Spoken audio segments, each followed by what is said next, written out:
Calling the meeting to order at 10:34 thereabouts. It's my distinct honor and privilege to begin the 201st meeting of the New York State Board for Historic Preservation. Today is Wednesday, December 3rd, 2025, and we are at the New York State Museum in the Huxley Auditorium, and we thank our hosts for providing this space for us to meet in. This is an in-person meeting for quorum, and there are a number of people attending virtually by WebEx. We will begin by calling the roll. Okay, thank you. Douglas Pirelli. And as your name is called, please indicate your presence and also what your role is on the board. Thank you. Okay, I'm Doug Pirelli. currently serving as chair. I'm a teaching professor at the University of Buffalo, past president of the New York Archaeological Council, and one of the roles I serve on the board is as an archaeologist. Thank you. Wint Aldrich. A former deputy commissioner for historic preservation, and I'm in one of the history seats on the board. And welcome to our newest board member, Jennifer Betzworth. Good morning. I represent the Commissioner of the Department of Environmental Conservation, and I guess my role is as a historian or architectural historian. Thank you. Carol Clark. Good morning. I'm an adjunct professor of historic preservation at Columbia University in NYU, and a person to be very pleased to be on this board. Thank you. Molly Garfinkel. Delayed by Amtrak. Oh, delayed. Delayed by Okay. Amtrak. All right. Wayne Goodman. Delayed Okay. by weather. Okay, absent. Kristen Herron. I'm Program Director for Design Arts and Museums at the New York State Council on the Arts, and I represent our chair. Thank you. Erica Krieger. I'm representing Secretary of State Mosley, and I'm an architect. Jennifer Lemack. I'm the Chief Curator of History here at the New York State Museum and represent the Commissioner of Education. Heather Mabey. I am presently the chair of the Saratoga Capital District Region State Park Commission. I am also on the Saratoga County 250 Commission, and I am here representing Brian Earn, who is the chair of the State Council for State Parks. Felicia Mayrow. And very good. Ruth Pierpont. Another former deputy commissioner for historic preservation, history and preservation, I guess. Thank you. And Gretchen Soren, who is absent today. That's it. Thank you. Okay, the next agenda item is the approval of the September 2025 board minutes. I understand there were a couple comments issued by email. Yeah, I got a few minor comments from, thank you, Felicia Mayrow, for sending those in prior to the meeting. It just had to do with kind of some information on her preservation experience and Right. make those changes, very minor. Any other questions or comments about the minutes or a motion to approve? I'll make a motion. Heather, do I have a second? Second. Ruth, all in favor? Aye. Any opposed or abstained? Motion carries. And I just wanted to, for the record, note that we do have a quorum. Oh, thank you. Thank you. Thank you. Next agenda item is the introduction of Kathy Mosier as the new acting commissioner. Commissioner, would you join me at the podium, please?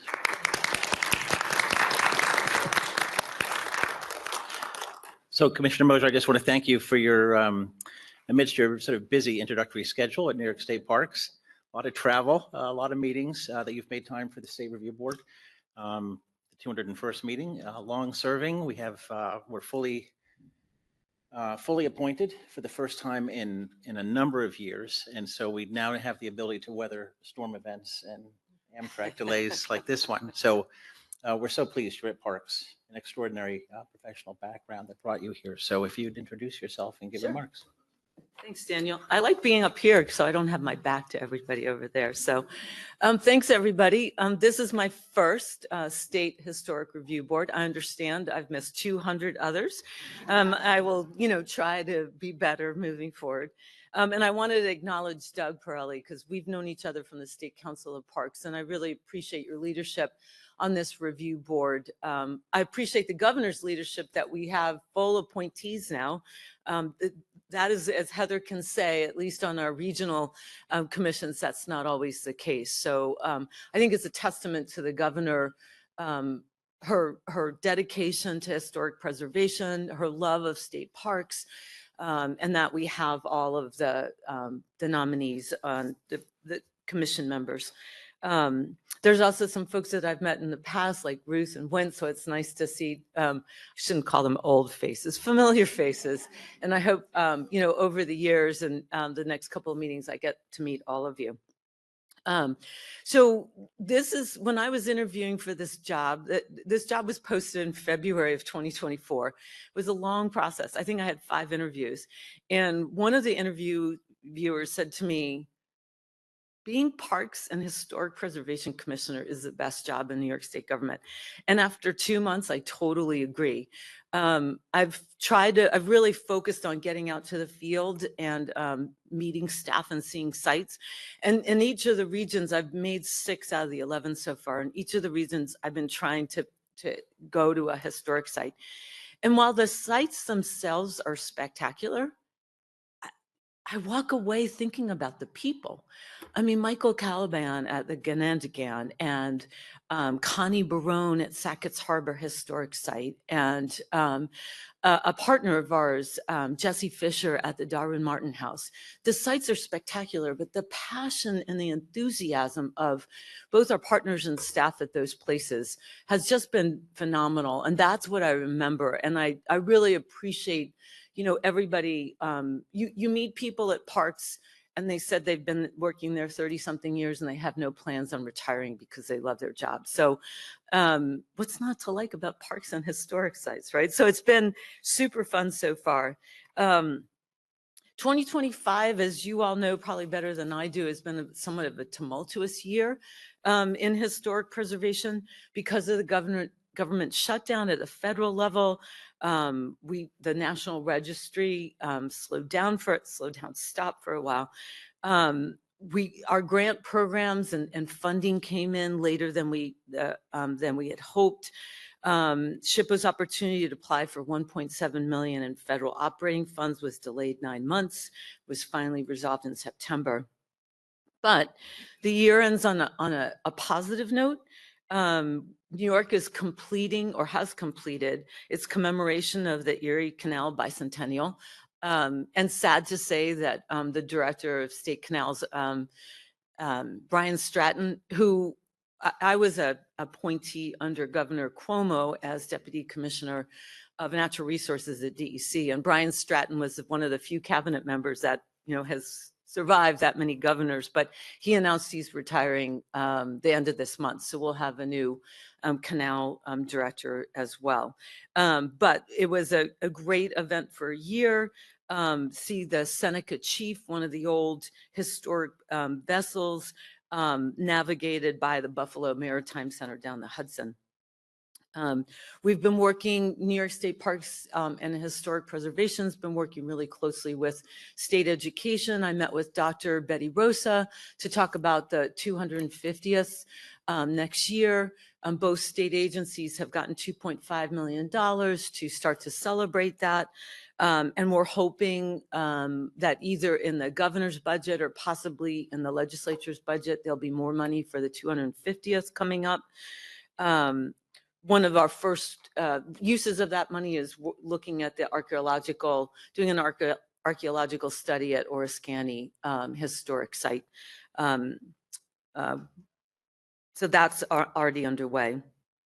As well as 2026 is a big year, 2027, the anniversaries of both the first enslaved people here, the first enslaved Africans coming to America, as well as the Emancipation Proclamation, and a lot of the Revolutionary War history happens in 27. So we'll start in 26, but we'll have a lot going on in 27 as well.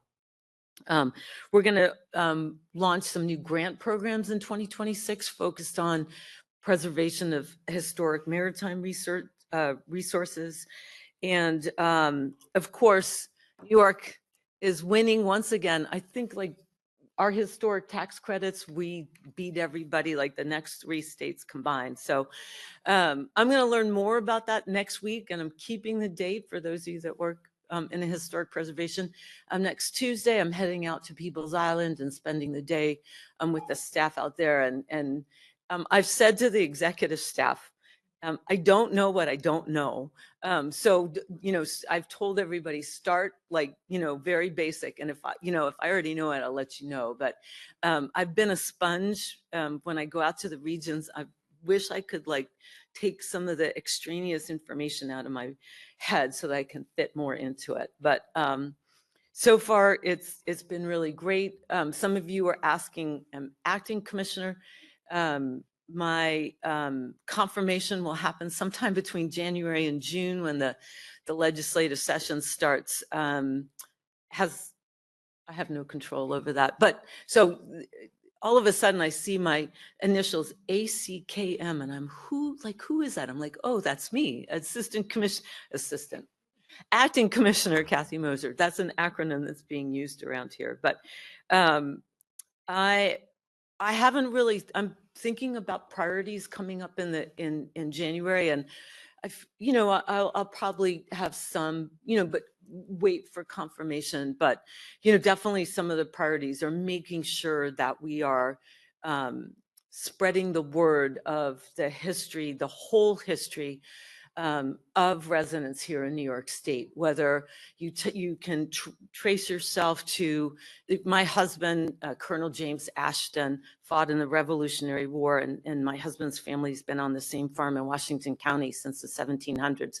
But there were indigenous people. We know there were enslaved people here in America, and I want to make sure, one of my parties, making sure that everybody's history is being told by our agency. So with that, let me get us back on schedule. Hopefully I didn't take too much time, but thanks for having me here today.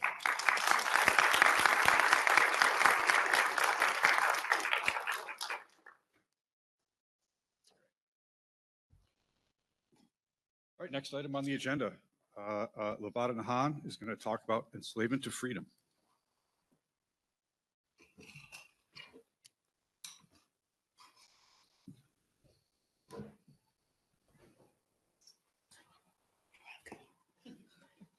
Good morning, everyone, and thank you so much for having me. The Our Whole History initiative of the New York State Office of Parks, Recreation, and Historic Preservation seeks to reveal and share historically undertold stories of ordinary and extraordinary people and events across New York State. Falling under the umbrella of Our Whole History is Enslavement to Freedom, 1627, 1827 to 2027, a landmark multi-year public education and commemorative project that shines a light on New York's deeply undertold history of slavery and its enduring legacy. In 2027, New York State will recognize the 200th anniversary of the end of legalized slavery in the state, and the 400th anniversary of the arrival of the first Africans enslaved in the former New Netherland colony. The goals of Enslavement to Freedom Project are to expand the narratives of historic sites by taking a deeper look into the history and its impact on later historic movements by developing exhibits, public program, and educational resources. Beginning in 2024, New York has been in a period of significant historic anniversaries, which will continue for the next 8 to 10 years. From the settlement of New Netherland, the founding of the capital, New Amsterdam, into the Rev War and 2027, with both the ending, again, of legal slavery and the beginning of the enslavement of Africans. The presence of Blacks is a major thread in the fabric of our state's foundational stories. Yet most people in and out of New York are unaware of the presence of thousands of Africans and the economic growth the institution of slavery had on the colony and the state, and its impact even on our state now. More often than not, it is overshadowed by the narrative of Southern plantation slavery, which is taught in public schools.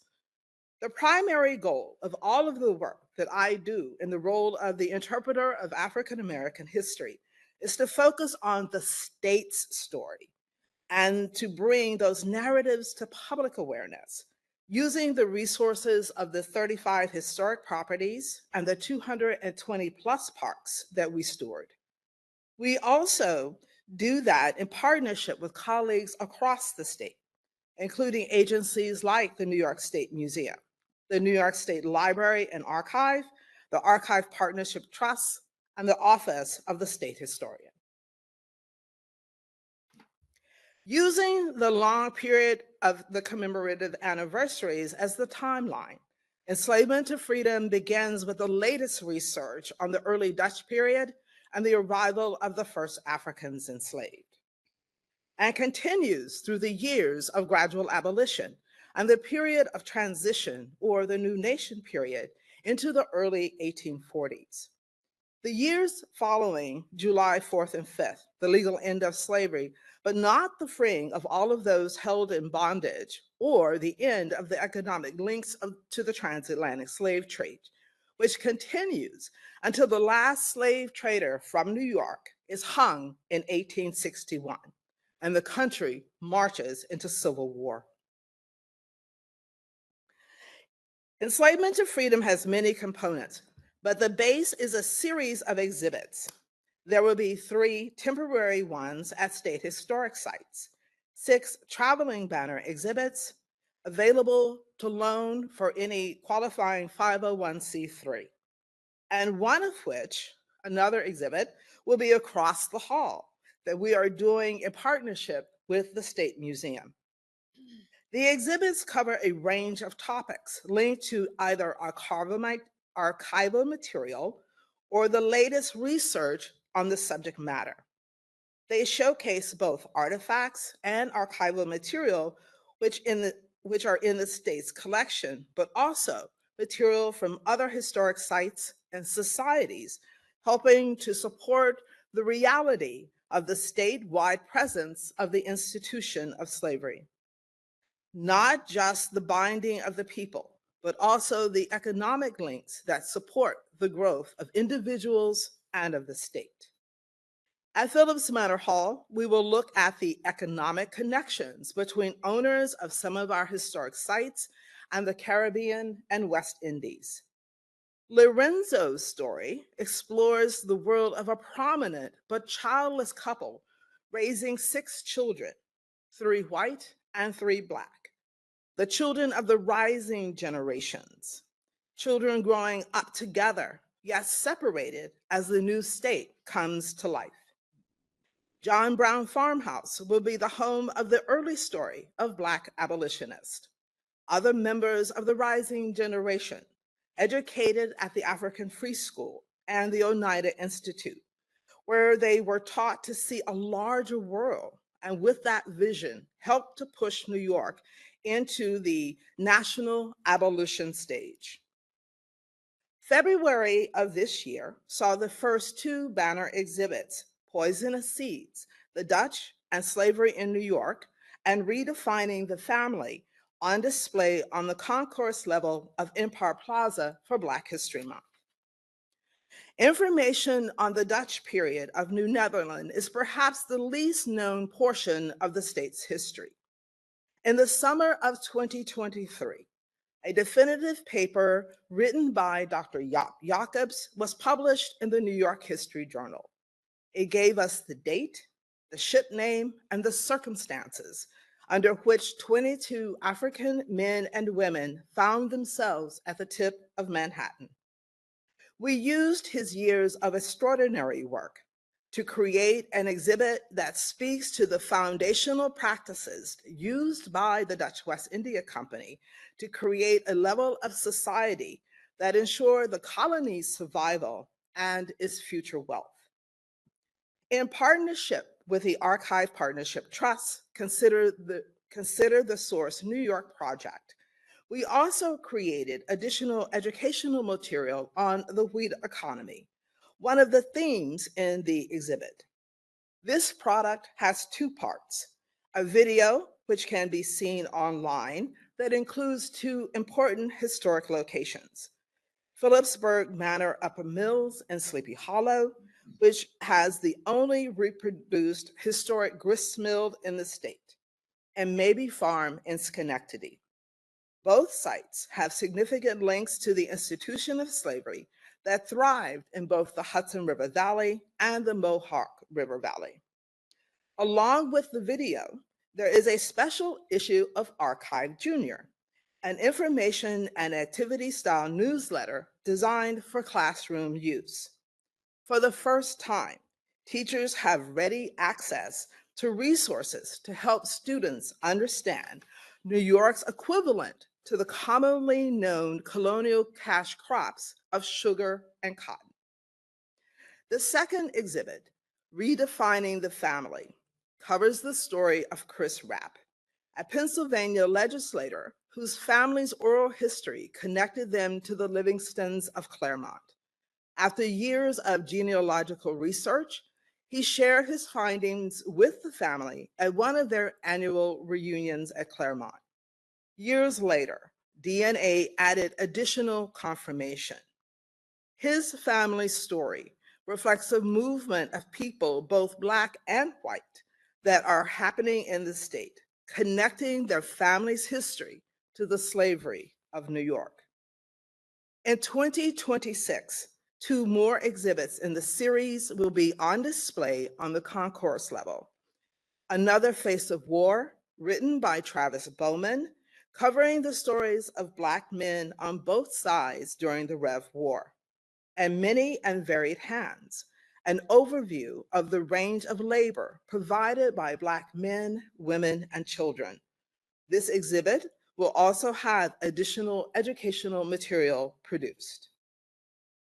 Enslavement to Freedom uses the new e-museum platform that is part of our new collections database to create an exhibit showcasing Black artifacts and archival material related to New York's Black history, allowing scholars and other interested parties to use these resources in a more expansive way.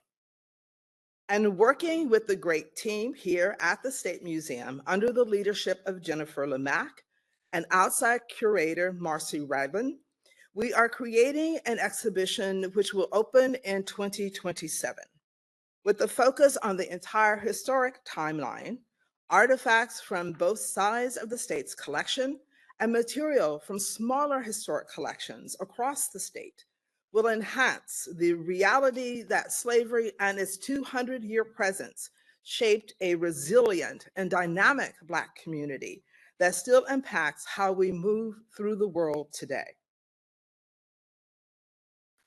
Bringing staff and scholars into play, we will be producing a variety of programs over the next 3 years to further explore topics that flow from the exhibits and ongoing research as we delve into the archives and find a lot more information than we had imagined. These programs will be both in person and virtual, and ultimately, it is our hope they will live on a digital platform for continued use. Working with the State Museum's Education Department, we are reaching out to social studies teachers to put what we are creating to active use, increasing their awareness of a shifting and more expansive state story, while also supporting the changing curriculum within classrooms, particularly for the 4th, 7th, 8th, and 11th grades. An ArcGIS story map funded by a National Park Service civil rights grant will cover the changing political landscape between the state's first constitution of 1777 that allowed all men who could afford the various levels of taxes to vote, and to the second one in 1821, which disenfranchised Black men because those that were free had such an impact on voting and the state legislature. As enslaved are reclassified from property to people and take on the roles of citizens, they are denied the impact they sought most to have. This digital piece contains an important project.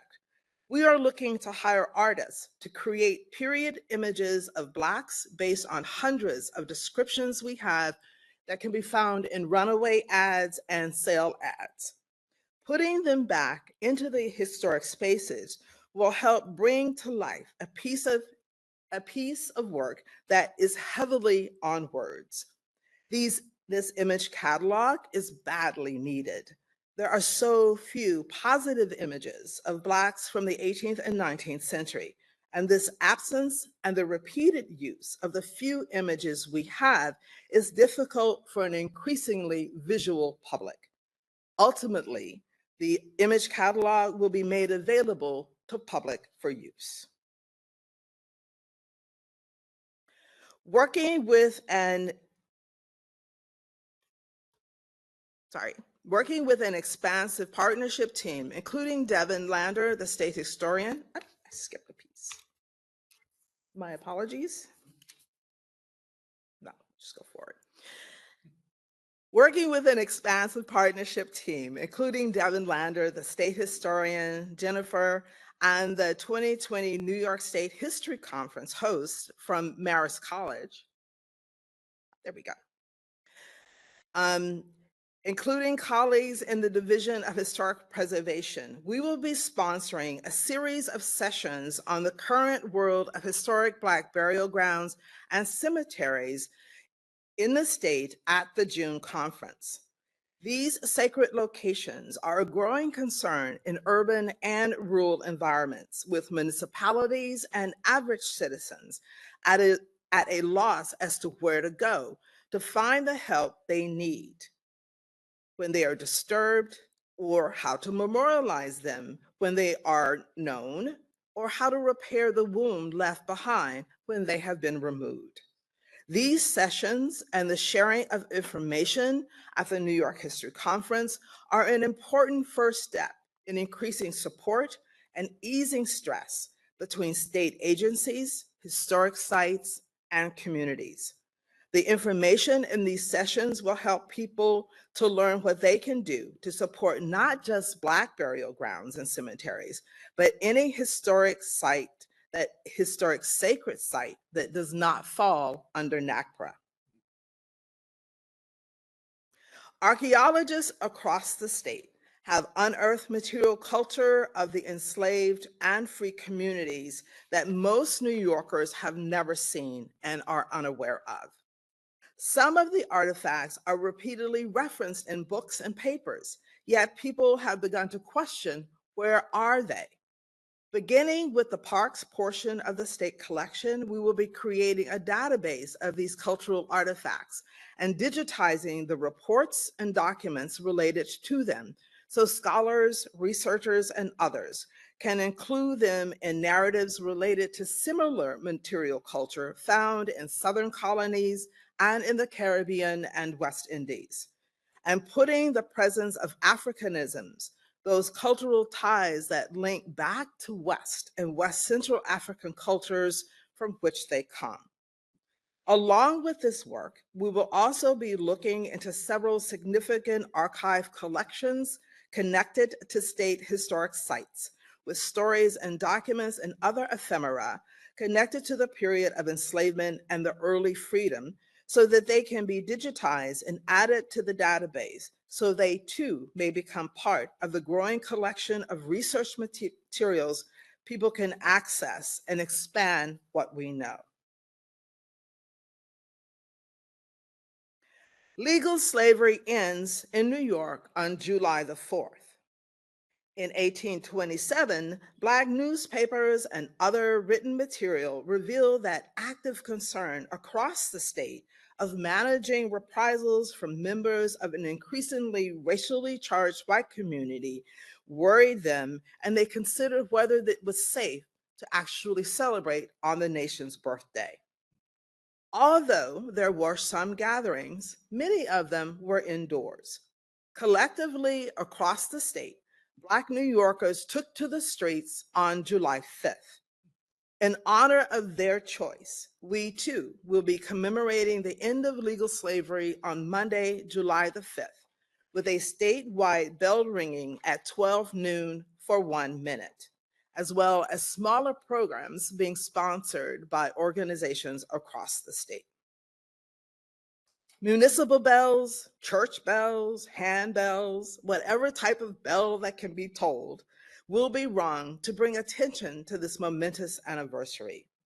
It is hoped by my colleagues and myself, who we are constantly managing the surprise of the public that there was slavery in New York, that by the end of the day, everyone will be clear that our state too was built on a society where the enslavement of Africans and their descendants happened. For the success of enslavement to freedom and all of the work we do to bring the undertold stories into the history we share, publicity is key. Word of mouth and more is vital. With that, I invite everyone to please spread the word. An amazing team of people from across the state are working together to ensure that we will never forget that, yes, there was slavery in New York. Thank you.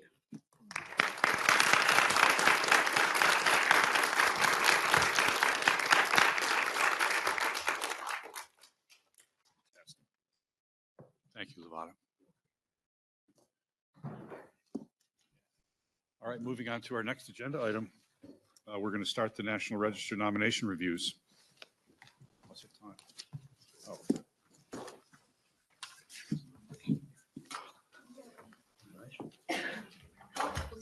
Okay. Hello, everyone. Welcome to the 201st meeting of the New York State Review Board for Historic Preservation. Thank you for joining us here at the Huxley Theater at the New York State Museum in Albany. We welcome our nomination sponsors, consultants, and property owners who have worked very hard alongside our National Register and tax credit staff to prepare the nominations you will see today. A special thank you goes to Aaron Cernicki, who has prepared the presentation slides you will see. Through our presentations today, you will hear about 19 National Register nominations from 13 counties across New York State.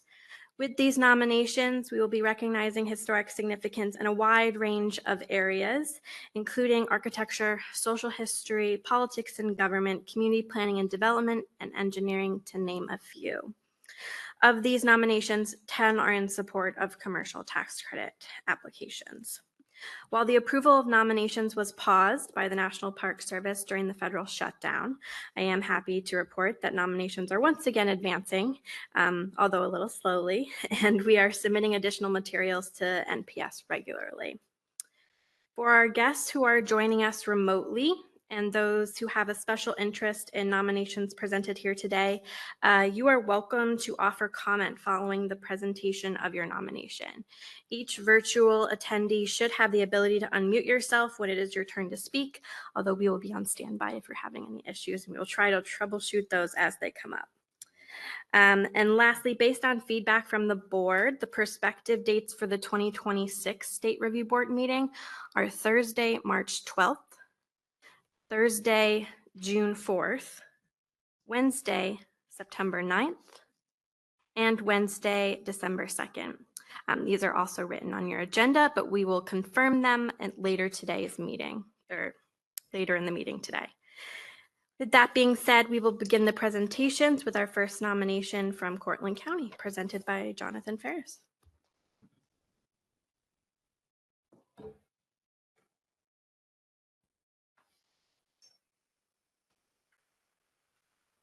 Good morning.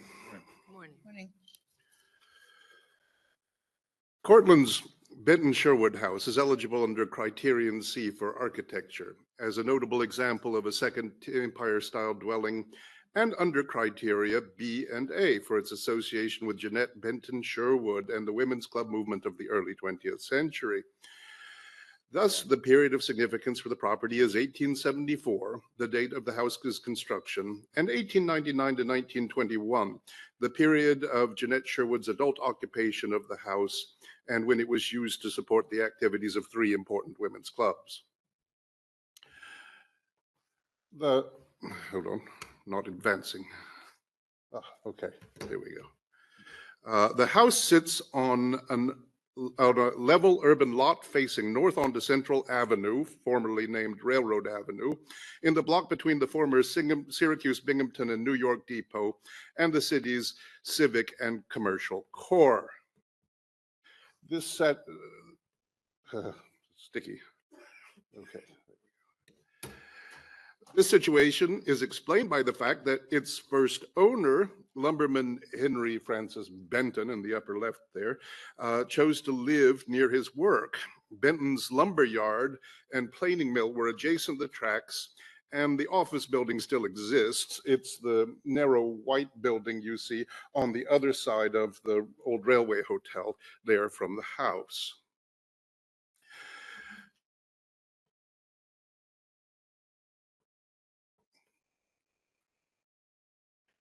The Benton Sherwood house would be very recognizable to the family that were its original inhabitants, as shown by comparison with the image in an 1876 illustrated Cortland County atlas. Besides the vanishing of the carriage house, the loss of iron roof ornaments and the changes to the porch all appear very much as it originally did. The Benton Sherwood house is a local adaptation of the Second Empire style, probably using architectural pattern books here compared with an image from Woodward's National Architect. The style ultimately derives from contemporary French taste, and this allegiance is made apparent by the mansard roofed attic story and the Neo-Greek cutout motifs, after scrolls found in Greek pottery, in the cornice panels and window hoods. Though evidence is elusive, Benton's lumberyard may have been the source for at least some of these fine architectural details. The front entrance is through the west side of the front tower, which also houses the curving vertical stair. At the top of the flight on the right, you see the building's current owner and our own Lisa Petruzzelli of our tech unit filling him in on the Secretary of Interior standards. The entry and stair hall and the front parlor feature fine parquet floors, and we do know that Benton's lumberyard could produce parquet floor materials. The social spaces of the front 2 parlors and dining room are intact. The dining room, though later converted to an apartment kitchen, retains its panel dados. The large parlor mantel is an early 20th century replacement, perhaps resulting from the conversion from coal to wood. The small parlor retains its original stone-clad metal mantel. Multiple fine original doors can still be found throughout the house, and high-relief original door and window moldings are found throughout. The attic spaces, once the realm of the domestic staff the Benton family maintained, are full height, just like the house's French mansard roof prototypes. Although there have been some losses of fabric over the house's history of at least a century of use as a rental property, all of Cortland's other 4 Second Empire style houses have similarly become multifamily residences and have suffered similarly. This is the largest and most elaborate of that little set. When Henry Benton's wife died in 1899, his eldest daughter moved with her husband back into her father's house. This yields the other area of significance for the property. Jeanette Benton Sherwood was a key organizer of women's clubs in Cortland County.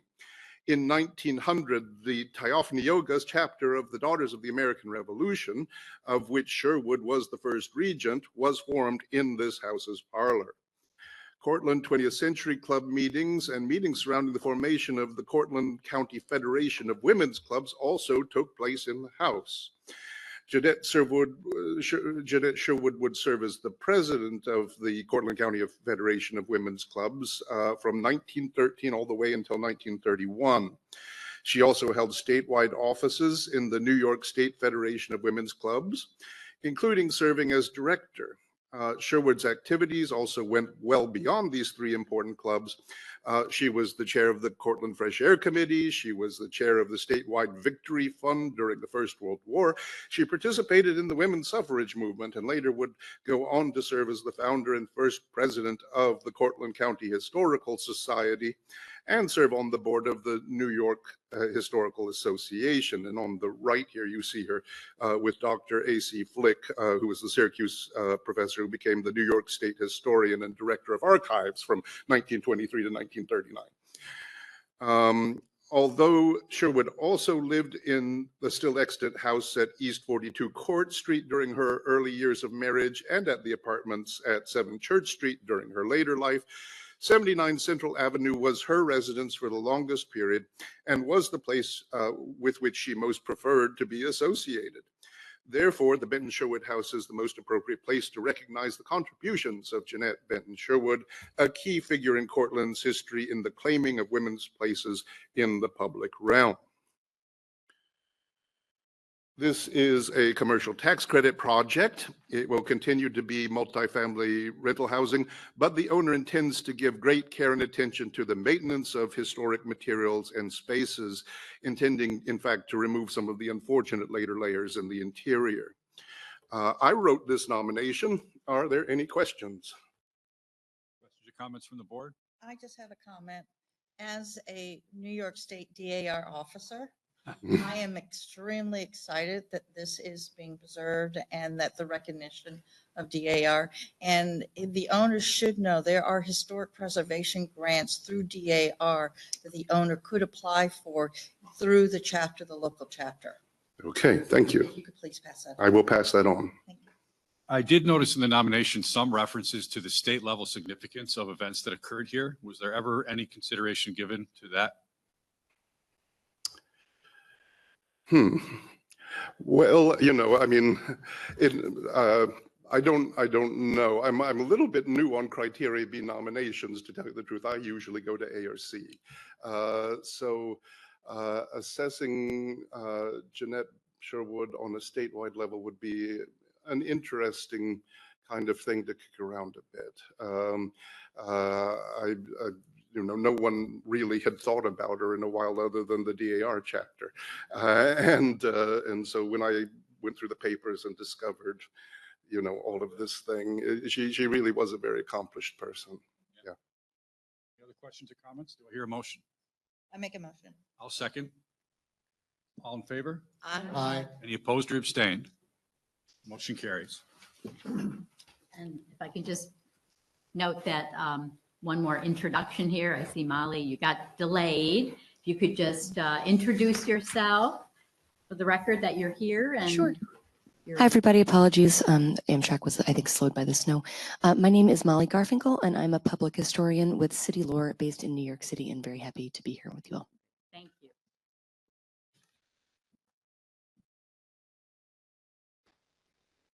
Okay, something completely different now. The North Star Building. Downtown Buffalo's North Star Building, conceived by Mark Mendel of Canon Design and constructed in 1981 and 1982, is significant under Criterion C for its pioneering design in the realm of energy efficiency. The dates of its construction correspond to its period of significance. Since it is a property under 50 years of age, it must meet Criterion Consideration G, which it does by being exceptionally significant as a rare, intact, early experiment in sustainable architecture in Buffalo.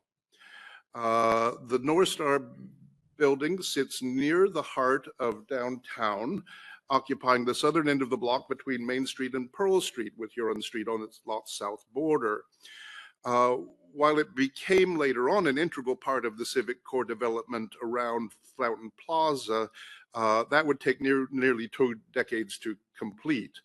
It was the first of the buildings to be completed and the only one to incorporate environmental design consciousness that lends it the exceptional significance. In the wake of the energy crisis of the late 1970s and early 1980s, the North Star Building's design utilizes multiple elements that enabled cost-saving systems, including its dramatically angled site orientation that incorporates passive solar design and wind screening, and an emphasis on natural lighting using light shelves in the skylit atrium, and roof-mounted phase change solar collectors for heat transfer. The southwestern exposure particularly features the light shelves. You see these boxes lining the different stories. Those are the light shelves. They are an inventive feature intended to shelter the glass windows from the heat of the midday sun, while simultaneously reflecting light up onto drop ceilings that also reflect the light to spread the natural light deeper into the building. The ground floor and mezzanine feature an open lobby and bank facilities to the west, a pair of elevator lobbies and stairwell pegged down the center of the plan and rise through the tower. The upper elongated hexagonal floors were all designed to have flexible open floor plan where partitions could be situated as needed with the changing office configurations. The lobby features strips of skylights to cut down on the need for artificial lighting and appears very much as it did when the building opened. The light shelves remain clearly visible in the upper floors, as seen particularly on the right. You can see the protruding elements coming out from the facade there. Many of the energy efficient elements of the North Star Building were the first of their kind in downtown Buffalo, and together represented their first appearance together to provide an innovative approach to energy efficiency. This is a commercial tax credit project. The plan is to continue to have banking facilities remain on the ground floor, but to convert upper floors to apartments. This nomination was written by KTA preservation specialists. Are there any questions? Comment. First of all, I don't know if it was planned, but this surely shows Kathy the range of what we're looking at. I think this is a great building. It was an interesting nomination form. And I also, Canon Design did promote reuse of buildings. So it was important. And I was reminded, I think during that same period of time when they were working on sustainability, there was that National Trust poster of the building that was a gas can showing how wasteful it was or how good it was to save buildings. So I think this was great. Thank you. If I can just make a comment. Please, that please. This is just out of place, but No. I worked for a marketing firm at the time that participated in doing the grand opening of this building. And so it's really exciting to see that it's now becoming part of this too. We could add that to the nomination. Do I hear a motion? Ruth? Second. Other seconds, all in favor? Aye. Any opposed or abstain? Motion carries. Yes, it is.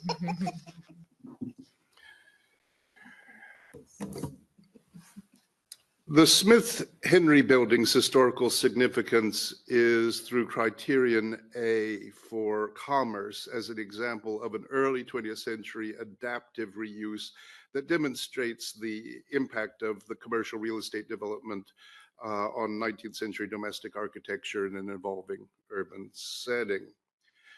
While this argument has had to make a finely honed argument, as with all of the tax credit projects, it does have an approved PDIL from the Park Service. The building is an artifact of the real estate market at a particular time and place. The period of significance is 1914 through 1918, when John J. Henry redeveloped and rented out the building. The building sits on Tupper Street, just south of the Allentown Historic District, west of the Theater Historic District, and north of the core of downtown Buffalo. Built in 1855, in the rear at least, as a two-story single-family residence with a 1.5-story side wing and a 1-story rear L for a client who was a hat maker named Samuel Smith. The brick building was altered and enlarged by lawyer and real estate developer John J. Henry in 1914 to accommodate 2 ground floor fronts and several upstairs apartment units. Henry's unorthodox alteration of the building involved enveloping the front of the house with a new 3-story portion that expanded the building's potential to meet the changing rental needs of the neighborhood. The result is a building that contains both mid-19th century details in what otherwise appears as a 1910s 2-part commercial block.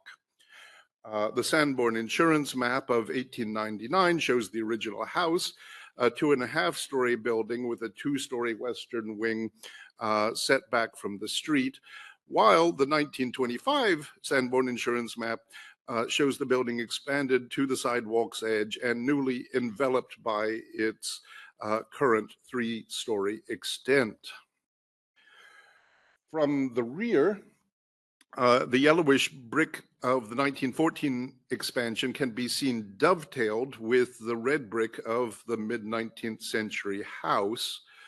A seam in the rear of the main block of the building even shows the original roof line of the 19th century house. The front entrance lobby steps up to a 19-teens period door, and then inside a hallway leads to a 19th century staircase and a Greek revival door surround.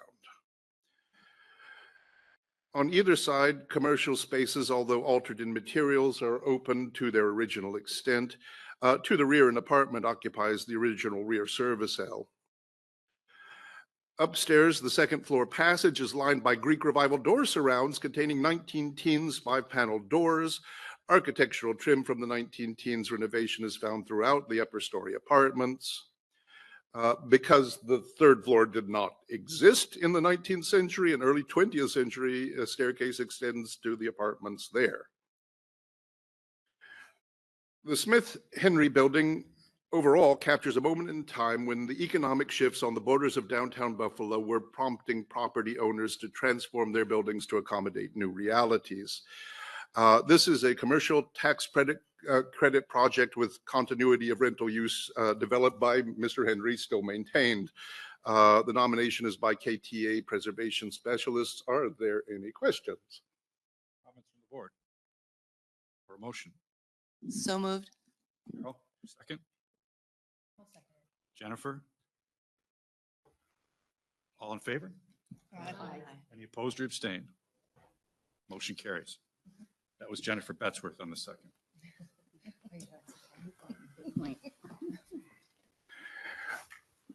Rounding up our tour of Buffalo today is the Buffalo Envelope Company building.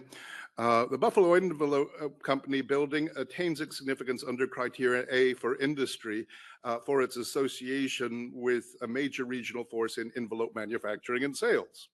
The period of significance is 1909 to 1959, when the building was associated with the Buffalo Envelope Company's operations there as an independent business.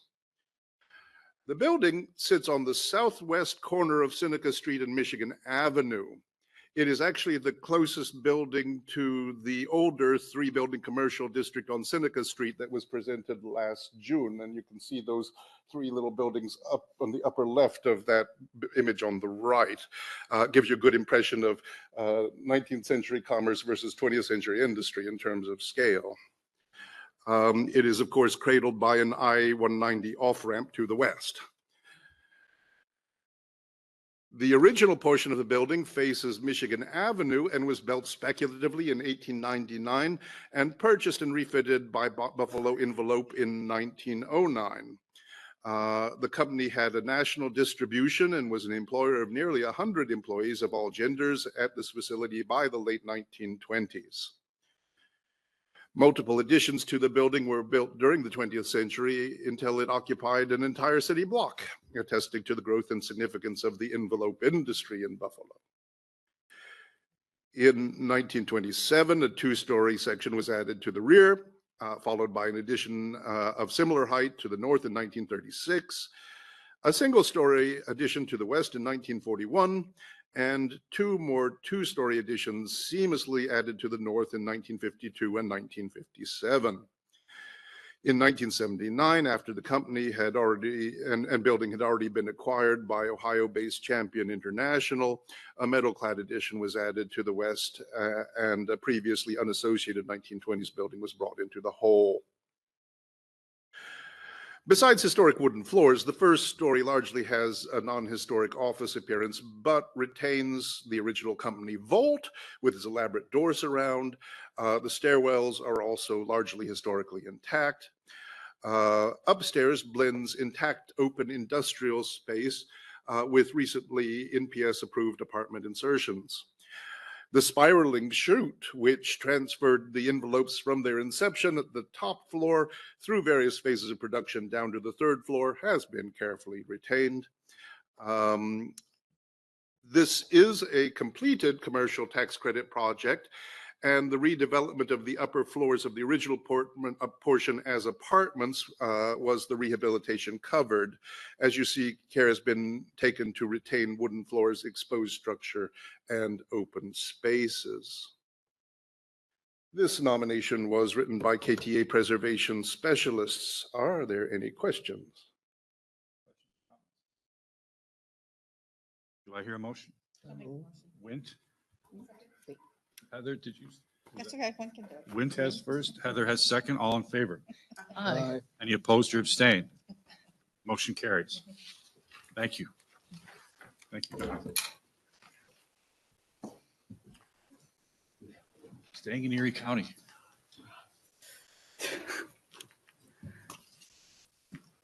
All right. Good morning, all. Morning. Continuing the theme, we've got another lumberman's house, this time in Erie County. The Burton H. Hurd House, located in the town of Elma in Erie County, is significant under Criterion C as a good example of an early 20th century suburban residence with colonial-style features. The period of significance is 1912, representing the year of the house's construction. The house was built for Burton H. Hurd, a descendant of one of Elma's earliest families and a regionally prominent figure in Buffalo's lumber industry. The Hurd's Lumber Company began in 1836, when Burton's grandfather built the first sawmill in Elma. The enterprise continued to grow, and following his father's death in 1904, Burton became the company's president. 8 years later, Hurd commissioned the architecture firm of Harrison Merritt to design a stately residence on Bowen Road. As a secondary residence used primarily in the summer months, the house was intended to be used as a place of entertainment. The home was the latest addition to the collection of Hurd properties built in Elma. Similar to the private family estates established in Buffalo's affluent neighborhoods, the Hurds formed a tight-knit collection of properties amongst a pastoral setting. Popularized by architect Henry Hudson Hawley, this concept of clubbing provided a sense of security to wealthy families by maintaining a deliberate, picturesque manner of building as the surrounding community developed. While the property presents generally as a colonial revival style home, its design reflects Hurd's social aspirations rather than embodying a specific architectural style. As a member of a wealthy and prominent family in Elma, Hurd desired a space to entertain guests and demonstrate his social status while also allowing servants to discreetly perform domestic labor. The emphasis on the separation of space is evident in Harrison Merritt's plan, with all utilitarian spaces housed in the north wing. The importance of the separation is clear, as the north wing notably offsets the facade's symmetry. Today, the original circulation patterns are intact. Guests would enter the reception hall from the full-width front porch, and in turn access the living room, dining room, and rear lawn. The positioning and size of these rooms allows for easy access to recreational and entertainment spaces while completely circumnavigating the service areas of the north wing, primarily being the kitchen, summer kitchen, and pantries. At the second story, the primary bedrooms are well illuminated and access the porch balcony through French doors, selected to display the property's expansive lawn and emphasize the pastoral setting. To the north, a rear hall with built-in linen storage leads to the sewing room and maid's room in the north wing.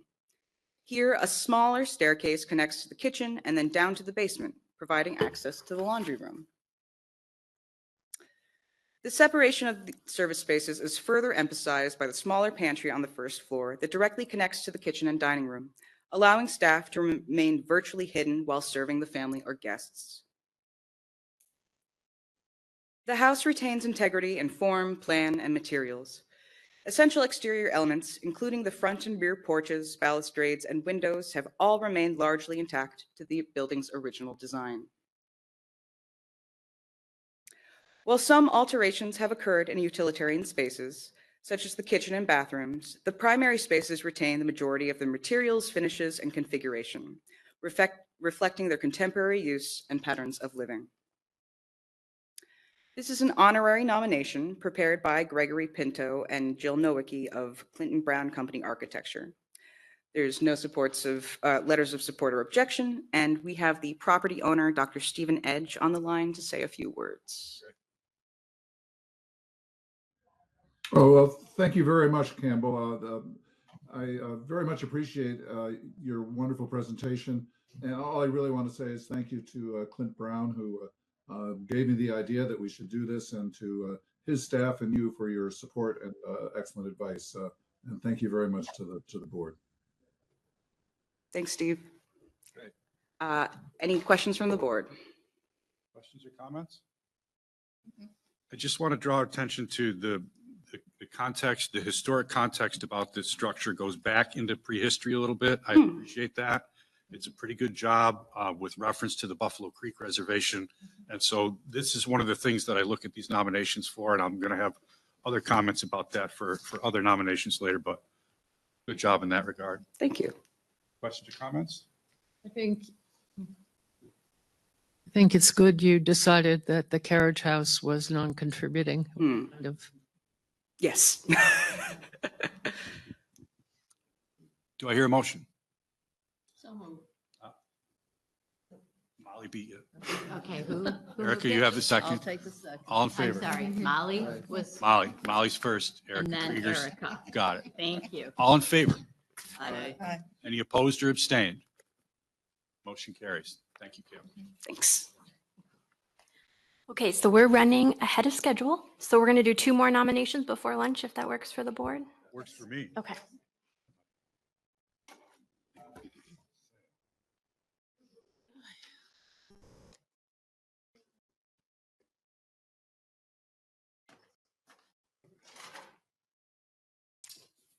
Good morning, everyone. Morning, Dan. Morning. All right, Center and Pearl Streets Historic District. The Center and Pearl Streets Historic District is a part of the former village of Forestville in the town of Hanover, Chautauqua County, New York. The district encompasses an area of approximately 30 acres around the crossing of 2 residential streets in the northeast section of Forestville. The district is eligible for the National Register under Criterion A in the area of community planning and development to a period of significance of 1851 to 1965. The proposed Center and Pearl Street Historic District is an intact neighborhood of historic residential and civic architecture between Forestville's Main Street Business District and its former Erie Railroad Depot. The Center and Pearl Street District developed in this largely rural landscape following the arrival of the New York and Erie Railroad in 1851, soon to be known as the Erie Railroad.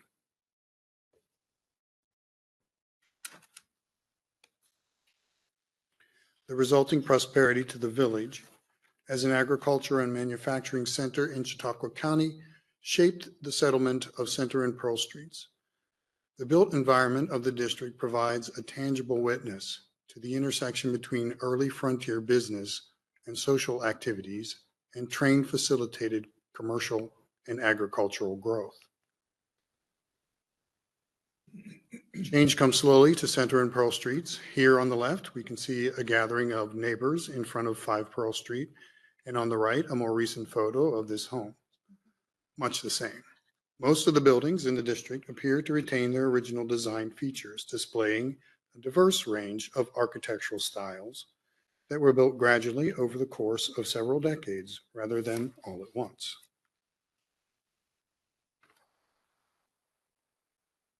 The same sense of historic continuity can be seen and felt throughout the district. There is a high level of overall integrity and cohesiveness of streetscape, characterized by houses constructed on parcels with narrow widths and consistent setbacks, pedestrian sidewalks adjacent to grass curb lawns, and mature trees lining the street. The residents of the historic district directly contributed to and benefited from access to the railroad, ranging from railroad employees, local business owners, farmers, and locally significant professionals, lawyers, all of whom settled in this area because of its access to a major regional transportation route. The historic district maintains integrity in its design, plan, streets, and overall landscape, and remains a reminder of the setting, feeling, and association of a small village in Western New York, formed and maintained by Western New York's bygone early railroad industry. This nomination was prepared through a collaboration between Greg Pinto of Clinton Brown, Imagine Forestville, and myself. And we have representatives from Imagine Forestville who want to share a few words. Nancy? I just want to say that I'm confident that Daniel Sherman, who lived across the street and was an Indian Affairs lawyer and passionate patriot, and Daniel Barnard, who was a beau vivant, who went from house to house playing cards and took the train to New York City to do touring and left his rather scandalous from time to time diary for us, would recognize where they are. And what saddens me is that many of the people don't recognize where this place has been so connected up with New York City, so connected up with the key events of the area.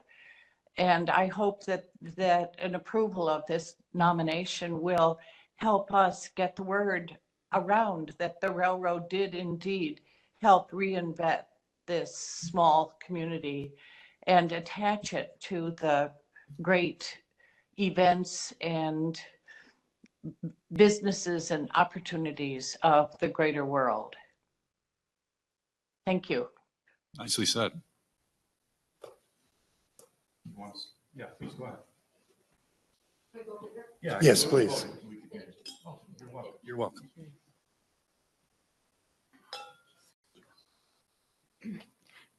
Thank you. My name is Amy Rogers, and I'm the president of Imagine Forestville. And back in 2019, I talked with James Finelli and Kathy Howe, and we are here today. And I can't tell you what a feeling of gratitude for all the help. And we really have been working hard as a community. Our goal as far as Imagine Forestville has always been to address the suggestions of the community. Before Forestville dissolved, they had a survey, and one of the main things was preservation of the aesthetics and buildings of the village then, now Hamlet. And that has been our goal, and that's what we started as soon as our organization began in 2018, and that's when I contacted.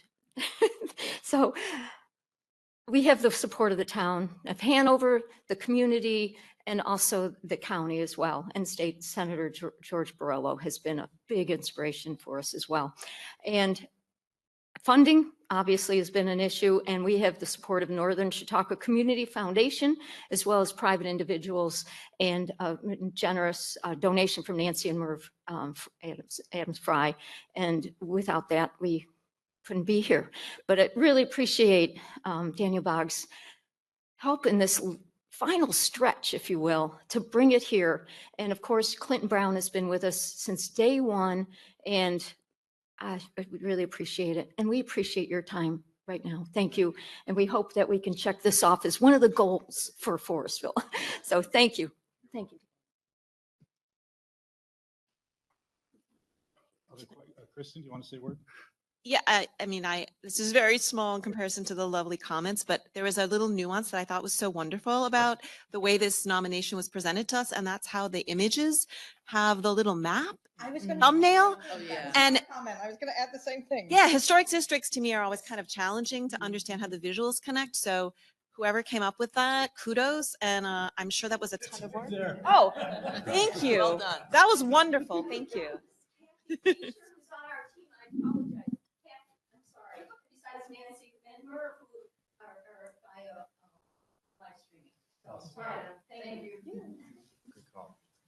I totally agree. And I would say in any future, when we're doing historic districts, if that little map could be put in with the pictures, it would make us understand the whole historic district so much better in these nominations. So I totally agree with you.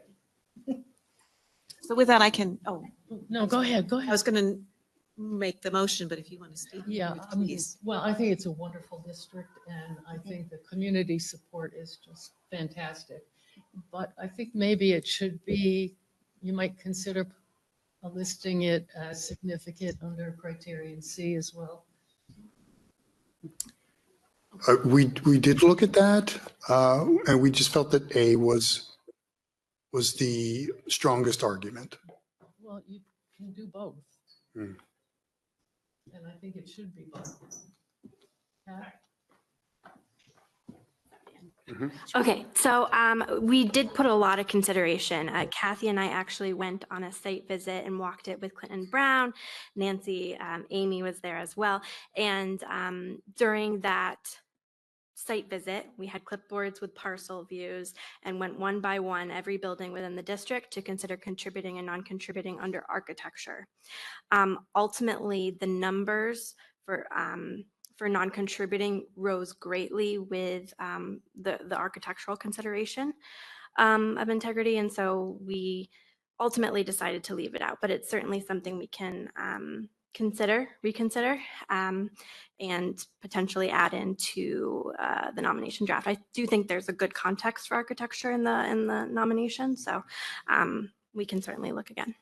My memory was that we always used architecture as one of the criterion districts, so I appreciate you looking at it again. Yep, absolutely. I actually have a question about the sausage making process as well. Yes. Given the, is it on? Can you hear me? Yes, we're Okay. Given that so much of the history is about the railroad itself, and the railroad is the driver of the district, it was a little curious that it didn't appear that the station was in the district. So I just appreciate you speaking a little to like the decisions around forming the boundary and informing the argument. I'll take that. It would have been icing on the cake had we been able to do that, but there is too large of a gap of non-contributing resources. Yeah. And the railroad station itself also has integrity issues. We could, if there had been a way to connect it, that would have been great, but it just wasn't practical. The argument to not have it in there, Mm. relying on it as the only one. So that may underline Ruth's point. Mm. If you can belt and suspenders your argument. But it what, might help. to clarify, Jennifer, what you're saying in this case is you would like them to maybe bolster the explanation for the boundaries. Yeah, it might and help why to at directly least address explain that. why the railroad Yeah. station is not included. Right. That'd be I don't helpful. remember seeing it, and it was just something I Mhm. was curious about as I read through it. Sure. Yeah. We can Comment. edit that as well. Yeah. Any other questions or comments?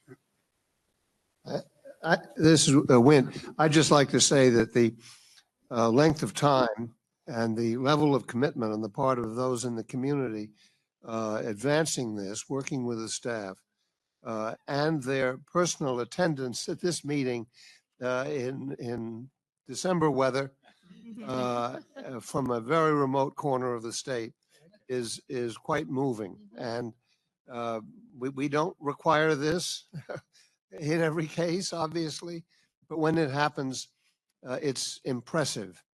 And I thank them for their work.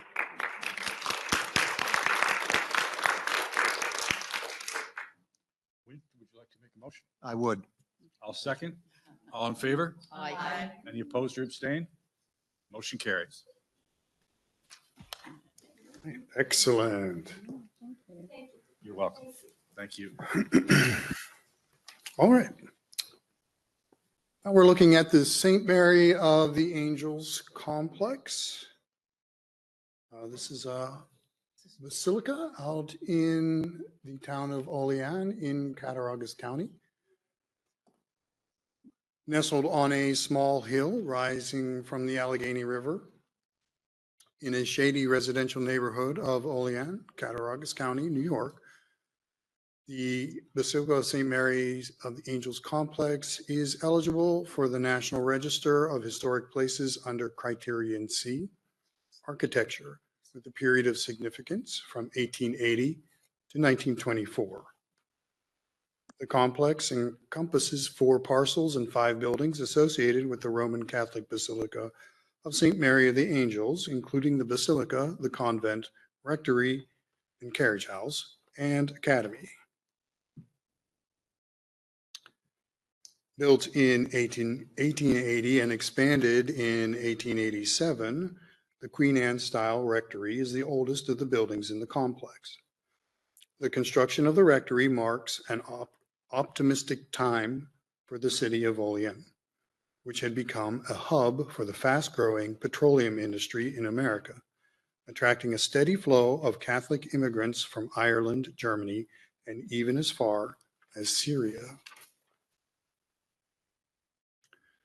The explosive growth in Catholic immigration Olean experienced in the 19th and early 20th centuries brought not just workers but families with children, creating a need for parochial education facilities and housing for the nuns who would be teaching them. Although the St. Mary's Convent is now a private residence, the Tudor Revival building retains a very high degree of historic integrity throughout. Adjacent to the convent, St. Mary's Academy, now the Parish Life Center, also retains a remarkable degree of historic integrity in design, materials, and feeling. Although this stately Tudor Revival building is no longer a primary school, the St. Mary's Academy building now serves as the Parish Life Center, which continues to utilize the classrooms and office spaces for a variety of educational and outreach functions. Built in 1915, the Basilica of St. Mary of the Angels is a magnificent twin-spired 3-story Gothic Revival stone church.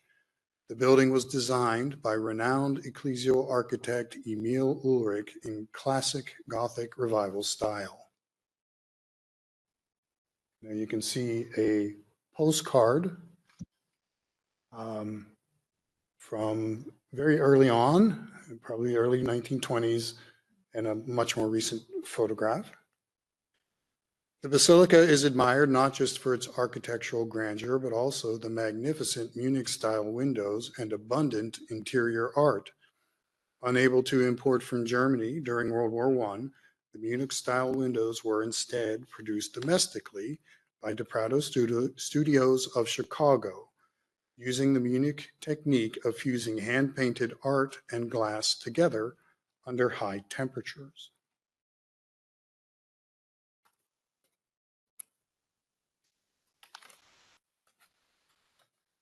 My papers are sticking, sorry. The St. Mary of the Angels complex captures a moment in Olean's history of a seemingly endlessly expanding horizon. And while those days have faded as discoveries of new oil fields move the center of American petroleum production elsewhere, the complex continues to reflect the significant role these buildings played in the spiritual and educational fabric of the Olean community, and the Basilica, one of only 93 so designated in the United States, is widely regarded as an architectural and artistic gem of the Southern Tier. This nomination was prepared by Jennifer Kane, St. Mary the Angels historian, with contributions by myself. Thank you. Questions or comments from the board? Please. I thought that the story of how this was built, that the money was all raised by first and second generation immigrants, incredible. And then the fact that they restored it so beautifully when they could have taken the steeples down and put a flat roof in. It's amazing.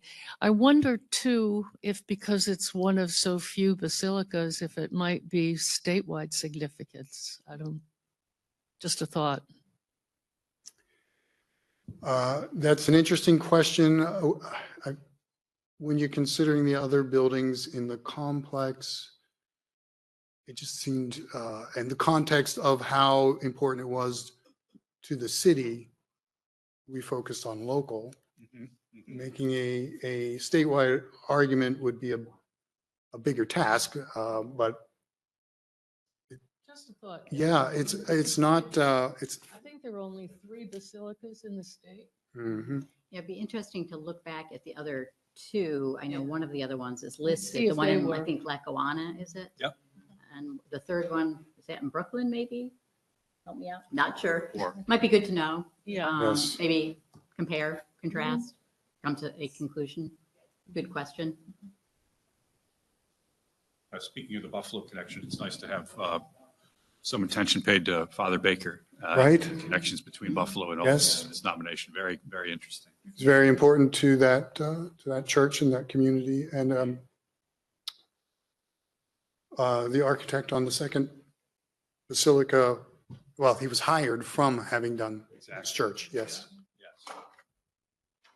Jennifer, did you want to say I did something? want to say, like, I do appreciate the influence of the church historian being in the nomination. You can see that come through.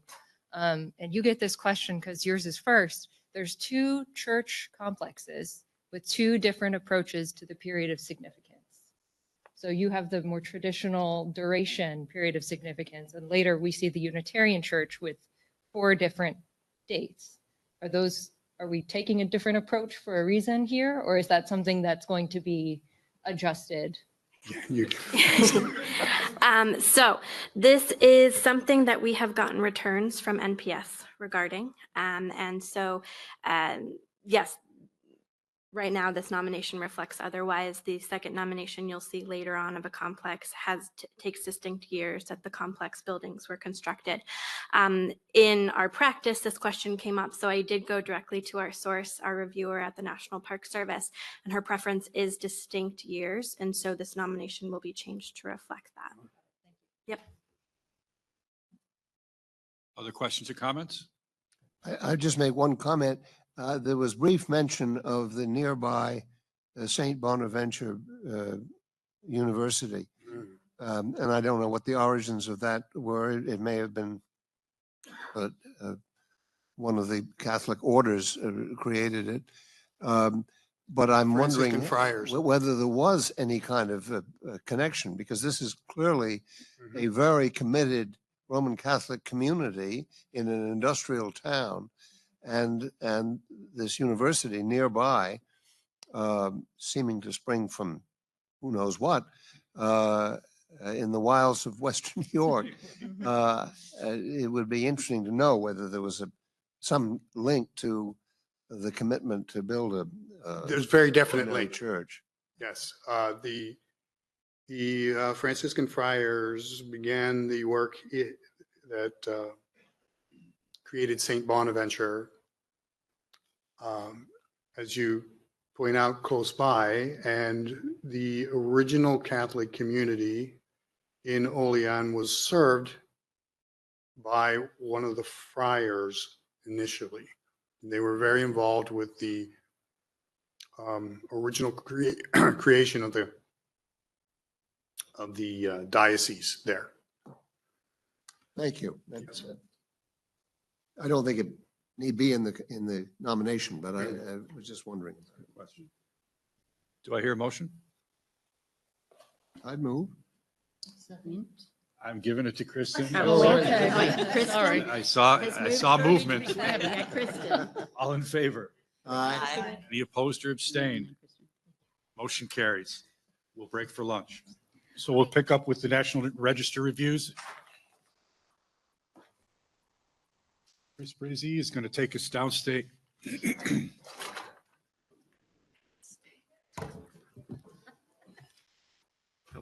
Good afternoon. I'm Chris Brzee. I have 4 items today, all of them public housing in New York City. My first item is the Bayview Houses in Brooklyn. This is a large superblock public housing complex built for the New York City Housing Authority, or NYCHA. It opened in 1956 and was designed by the architectural firm of Katz, Weissman, Blumenkrantz, Stein, Weber, with landscape architects Gilmore, Clark, and Michael Rapuano. It is locally significant under Criterion A in the area of politics government as the first development to be completed under NYCHA's City 4 program, which I'll describe in just a minute. And the period of significance is 1955 to 56, encompassing the dates of construction. The Bayview Houses are located in the Canarsie neighborhood of Brooklyn. They were built on landfill that extended the shoreline considerably outward. The complex comprises 26 contributing residential buildings, 1 contributing management office, and 1 contributing landscape site. And there is also a non-contributing community center at the southeast lot line that was built circa 2006. After World War II, this site was developed as temporary housing for returning veterans. The Jamaica Bay Houses, as they were called, were quickly built between 1946 and 1947 to house 2,000 families. For returning veterans. This temporary development consisted of metal Quonset huts and temporary wood frame buildings, and these were all demolished by 1953, and the site was eventually turned over to NYCHA for the Bayview Houses. The City 4 program was a revival of NYCHA's efforts to build affordable housing for middle-income families.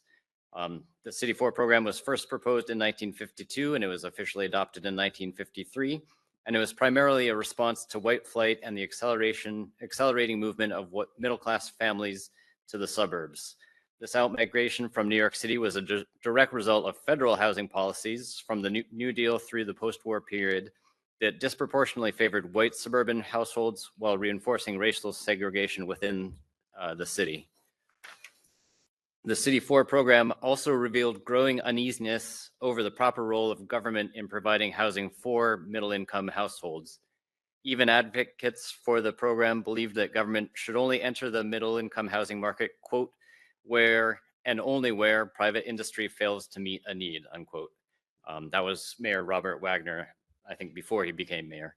The passage of the Mitchell-Lama Law in 1955, the New York State law, further encouraged private participation in the housing market, and ultimately NYCHA actually sold off 8 later City 4 developments to private developers. It did retain ownership of the first 5 City 4 developments, including Bayview Houses, and in total, the 5 that NYCHA retained contained nearly 5,000 apartments. So this is the Bayview Houses. We do have a letter from the certified local government stating the property appears eligible for listing. The nomination was prepared by Linda Santoro and Aaron Ward of Heritage Consulting, and I believe we have Matthew Norchi from NYCHA who would like to speak about this item and the other subsequent NYCHA items. Great. Hi, everyone. Can you all hear me? Yes. Great. Thank you. Thanks, Chris. Hi, everyone. My name is Matthew Norkey. I am a senior project manager on the New York City Housing Authority's real estate development team. As Chris noted, I'll just be saying a few quick words about the NYCHA projects presented at today's board meeting, which are RAD conversions through NYCHA's PACT program. We are very excited to be presenting this project to the New York State Board for Historic Preservation. The Historic Tax Credit Program has been critical to our mission to provide quality public housing to New York City residents, while also preserving the architectural and social history of New York City. I also just want to shout out a special thank you to our SHPO team, and especially Olivia, Sarah, Kath, and Chris for being such great partners to NYCHA and for all their hard work and thoughtfulness in making these projects happen. So the first project that Chris is just talking about is Bayview. Bayview Pact, as you noted, is located in the Canarsie neighborhood of Brooklyn and consists of 1,610 units. Bayview Pact offers an opportunity to maintain 23 residential buildings, which are arranged in repeated forms with ample green space and designed landscape. And the historic tax credit program will be instrumental in financing comprehensive repair work for the residents of Bayview. The later items on the agenda are 3 sites within the Northwest Bronx Pact project. These 3 developments are Bailey Avenue, West 193rd Street, East 180th Street, Monterey Avenue houses, and Fort Independence Street, Heath Avenue. These 3 sites are all high-rise scattered site developments that consist of 814 units and are located in the Bronx. And as with Bayview, the historic tax credit program would be very instrumental in financing comprehensive repair work for the residents for these 3 developments. Bailey Avenue, West 193rd Street, East 180th Street, Monterey Avenue, and Fort Independence Street comprise approximately 49% of units in the overall Northwest Bronx Pact project. The overall project is about 1,700 units. Thank you to you all, and we look forward to working with you on our future public housing preservation projects. Great. Yes, I have a comment. I want to make a suggestion of how the nomination might be strengthened. It is, you mentioned that the landscape architects are the prominent firm of Clark and Rappuano, but there is no discussion in the nomination itself about the site or what they did on the site, and that needs to be rectified. And then in addition to that, the conclusion is not really a conclusion at the end of the nomination. It's just talking about next steps of what's been going on. And I would suggest that the theme that was carried through about building the community center, which was such a central thing that everyone wanted done, and happily, finally, one was built in 1906, that could be made far more clear again in a concluding paragraph that could be added pretty easily, I think. So that's it. Thank you, Carol. Good comments. No, go ahead. Wint? Chris, what has happened in these houses, in the last 20 years or so? So much was made of the racial mix and the income levels when they were built and when they were subject to so much controversy. Has all of that been maintained, or seems unlikely? I don't know if I have data specifically on this. I do know in kind of the late 60s, I think in 1968, some of the earlier city-funded projects, the City 2 projects, were all converted to subsidized, federally subsidized developments. So they kind of came out of the middle income program to the low income. Same thing happened to a lot of City 3 developments in the early 70s. I'm not quite sure if that happened to the City 4 developments, but certainly by the 70s, NYCHA was kind of pulling back from the middle income field. I see. Thank you. Carol, would you want to see any kind of rewrite or make comments on a revised draft of any kind? Do you want to add any stipulations to a motion? No, I don't think so. I think it can be accomplished at the staff level. Awesome. I just have an overall question, and this Heather. is more to the board. Yes. Maybe you can enlighten me and explain this more to me, but these are all scatter site, low-income housing complexes. We're doing 4 of them. Does this mean that every scatter site, low-income housing complex across the New York City area? I just felt like I was being overloaded with so many scatter site, low-income housing complexes. It seemed to be have the same issues with them and needing the same thing. And just, is this normal for us to do so many at the same time? Okay, who wants to address that? Either. Yeah. Beth, do you want to address that? I think it may relate back potentially. It's a funding question, right?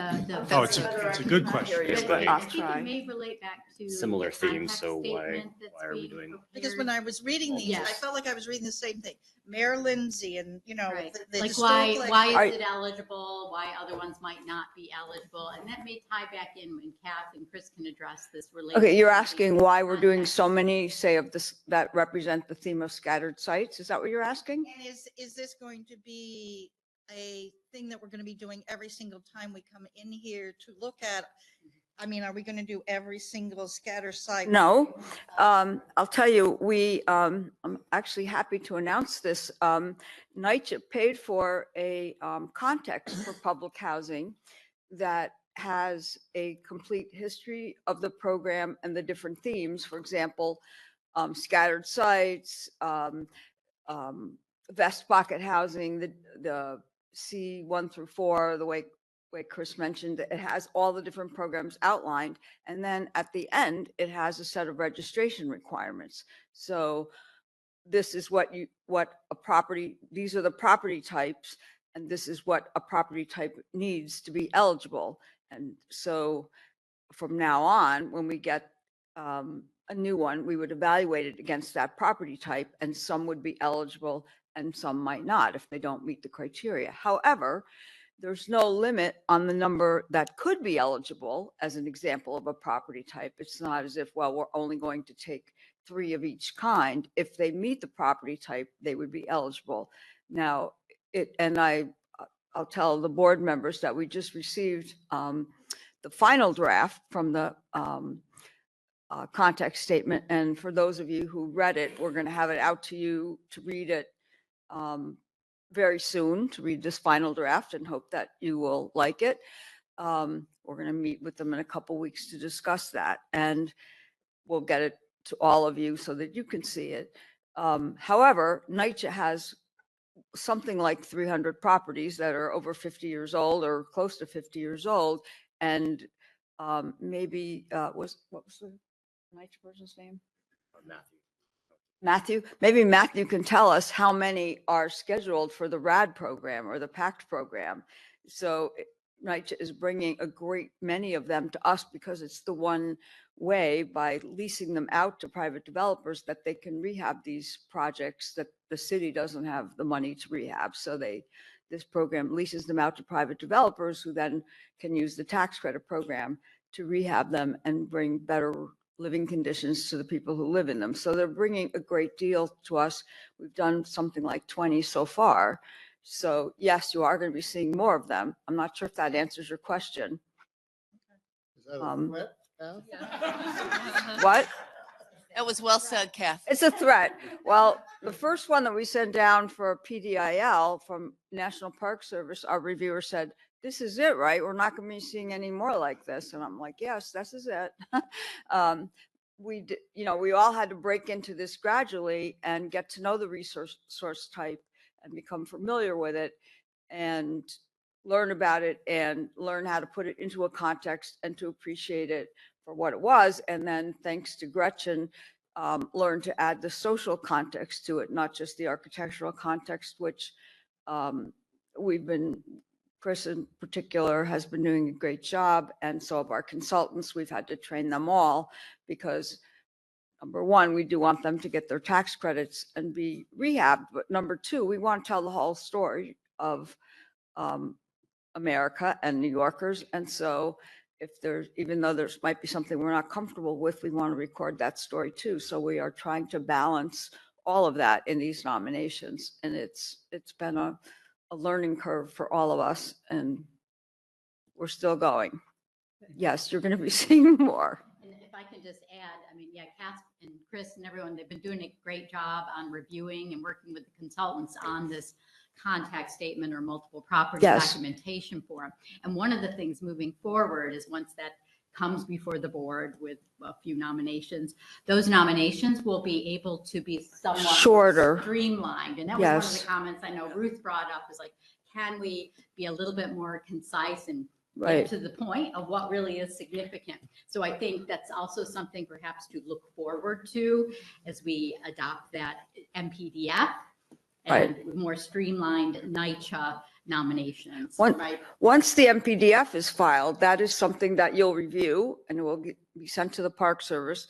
And then you'll be able to say, okay, this meets the criteria for scatter site program. It has this, this, and this.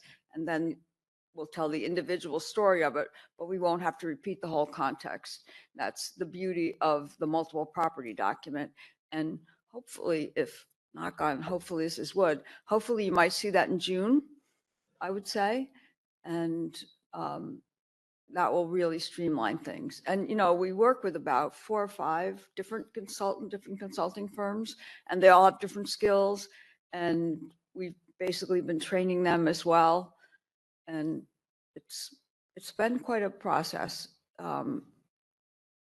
We've learned a lot, haven't we, Chris? And now we're starting to see public housing in other cities as well. I'm going to be showing you two in Cohoes. So I'm not sure, Heather, does that help at all? Okay. Anybody else have a question about that? I'm going to jump in on the comments though. Okay. Yeah. So Heather, I think that's a really valuable question. And I appreciate you asking it. And I think it's worth, the question and the response is worth underscoring for the public audience and for the board itself, because we will see more, and the context statement I think will simplify what we see going forward. But the accomplishment here, and great credit to NYCHA for putting together the infrastructure that allows these buildings to transfer out to private development, but still serve private developers, but just still serve a public use. It is absolutely playing a role in making New York City affordable, habitable for working class and others. It is absolutely meeting the governor's affordable housing goals, absolute priority of her current term and going forward. And it has made our tax credit program here in New York nation leading in terms of affordable housing development. And it is useful to have the largest city in the country running public housing through the tax credit program. That's where we get those numbers. But, as Kathy alluded to, as today's agenda alludes to, we've seen nominations from Troy Public Housing, from Albany Public Housing, from Utica. I think the first actually that we saw through the tax credit program was Elmira or Oneonta, of all places. I'm sorry, I don't remember the specific, but Elmira, thank you, Kath. So we're going to be seeing some from Buffalo. So we're really proud of the role that the tax credit program is, and therefore the role of the National Register program, and therefore the role of the board in reviewing and accelerating affordable housing provision in New York State. So this is good stuff. It's nation leading once again. So.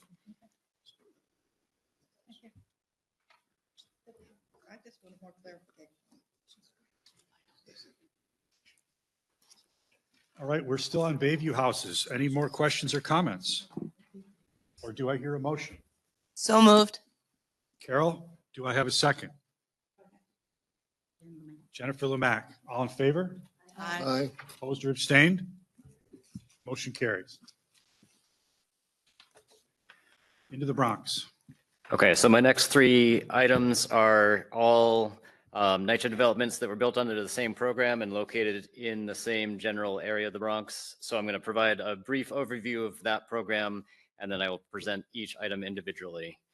So all three of these items are significant under criterion A in the area of politics government as examples of New York NYCHA's scatter site program. This was a federally mandated attempt to implement Title VI of the Civil Rights Act of 1964. These three items are also significant in the area of social history as the bricks and mortar embodiments of the long, often messy, and ultimately imperfect work of desegregating public housing in the early 1970s. To orient us, the Fort Independence houses are the northernmost of these properties in the Kingsbridge neighborhood of the Bronx. In the middle is the Bailey Avenue houses in the Fordham neighborhood. And then we have the East 180th Street Monterey Avenue houses in the southeast in the East Tremont neighborhood. So Title VI of the Civil Rights Act prohibits discrimination based on race, color, or national origin in any federally funded program, including public housing. It also provided a mechanism through which federal agencies and departments could establish rules, regulations, and orders to achieve this non-discrimination. The law is a bit vague in how public housing specifically should achieve non-discrimination. So the federal government's first kind of solution was to require that local housing authorities disperse or scatter a portion of this new housing developments throughout the city, particularly in middle-class neighborhoods on the periphery of the city away from areas of racial concentration. This mandate was, of course, a very belated acknowledgement that decades of earlier public housing policies had actively contributed to racial discrimination and residential segregation. Initially, the scatter site program was enforced administratively through quotas inserted in the annual contracts between the federal government and the local housing authority. In 1965, the mechanism for enforcing that mandate was strengthened by a pair of bills. The Housing and Urban Development Act of 1965 expanded funding for public housing, and it also tied that funding to compliance with the non-discrimination provisions of the Civil Rights Act. That same year, the cabinet-level Department of Housing and Urban Development, or HUD, was created. HUD's first secretary, Robert C. Weaver, seen on the Times cover on the left, became the nation's first Black cabinet member. HUD eventually wrote the scatter site program into its own rules and regulations, as seen in this quote from 1967. That's from their low rent manual. So New York City's scatter site program launched in early 1966 during the first months of Mayor John Lindsay's administration, and NYCHA completed its first scatter site developments 6 or 7 years later in the early 1970s. The scatter site program was one of two concurrent initiatives by the Lindsay administration. There was the complementary Model Cities program, which would carefully insert public housing and other necessary services in the city's most disadvantaged neighborhoods.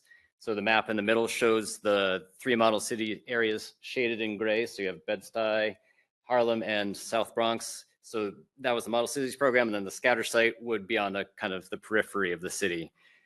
Developments created under both programs generally adhered to the definition of vest pocket housing. The scatter site properties were often single high-rise towers, such as Boston Road Plaza, seen on the left, which was listed just last year. While the Model Cities buildings were often loose clusters of low-rise buildings, such as Fiorentino Plaza on the right, which was listed in 2022. All right, so with that introduction, I'll now move into a brief presentation on each of the 3 scatter site developments being nominated today, and then we can have a discussion and action after each item as normal. So the first of these 3 is the Bailey Avenue West 93rd Street houses.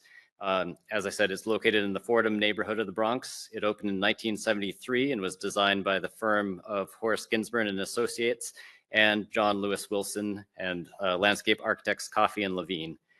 As with most scatter site developments, there was neighborhood opposition to this development at the beginning of the planning process in 1966. In the 7 years that it took to complete the project, a coalition of neighborhood groups led by seminarians associated with Fordham University helped to ease these tensions. And when the Bailey Avenue houses opened, Reverend Lampe, head of the coalition of community organizations, claimed that, quote, "We got the demonstrators off the streets and into the conference rooms," unquote. This development is also being nominated under Criterion C in the area of architecture, in addition to the politics, government, and social history significance. It is architecturally significant for its distinctive design by Ginsburg and Wilson. The 20-story tower and attached 1-story community center are executed with cast-in-place concrete frames and corduroy concrete block cladding. The dramatic massing with their staggered shapes and recessed panels gives the building an expressive and sculptural appearance. It might not be quite as innovative as Paul Rudolph's Middletown Plaza, which was another scatter site development listed last year, but it's still a very good design with a number of similar elements. One of the problems that the architects faced was the topography of the neighborhood and the steep slope of this particular site. This led to some clever architectural solutions, such as multiple entrances on several different levels, exterior ramps and pathways, and a fairly complex spatial relationship between the community center, seen here on the floor plan in blue, and the residential tower above, which is outlined in red. So this is the Bailey Avenue West 93rd Street houses. Again, we have a letter from the certified local government stating the property appears to be eligible for listing. This is a commercial tax credit project with an approved Part 1, and these 3 nominations were prepared by Kendall Anderson and Royson Yunkin from Ryan Consulting. And when you say approved Part 1, that means that this has been shown to the National Park Service and they're on board and they like the way this is going. And I say that for Heather's edification as well. That's correct. Yeah, they've seen a draft. Yep. Questions or comments? Do I hear a motion? So moved. Carol and Molly, all in favor? Aye. Opposed or abstained?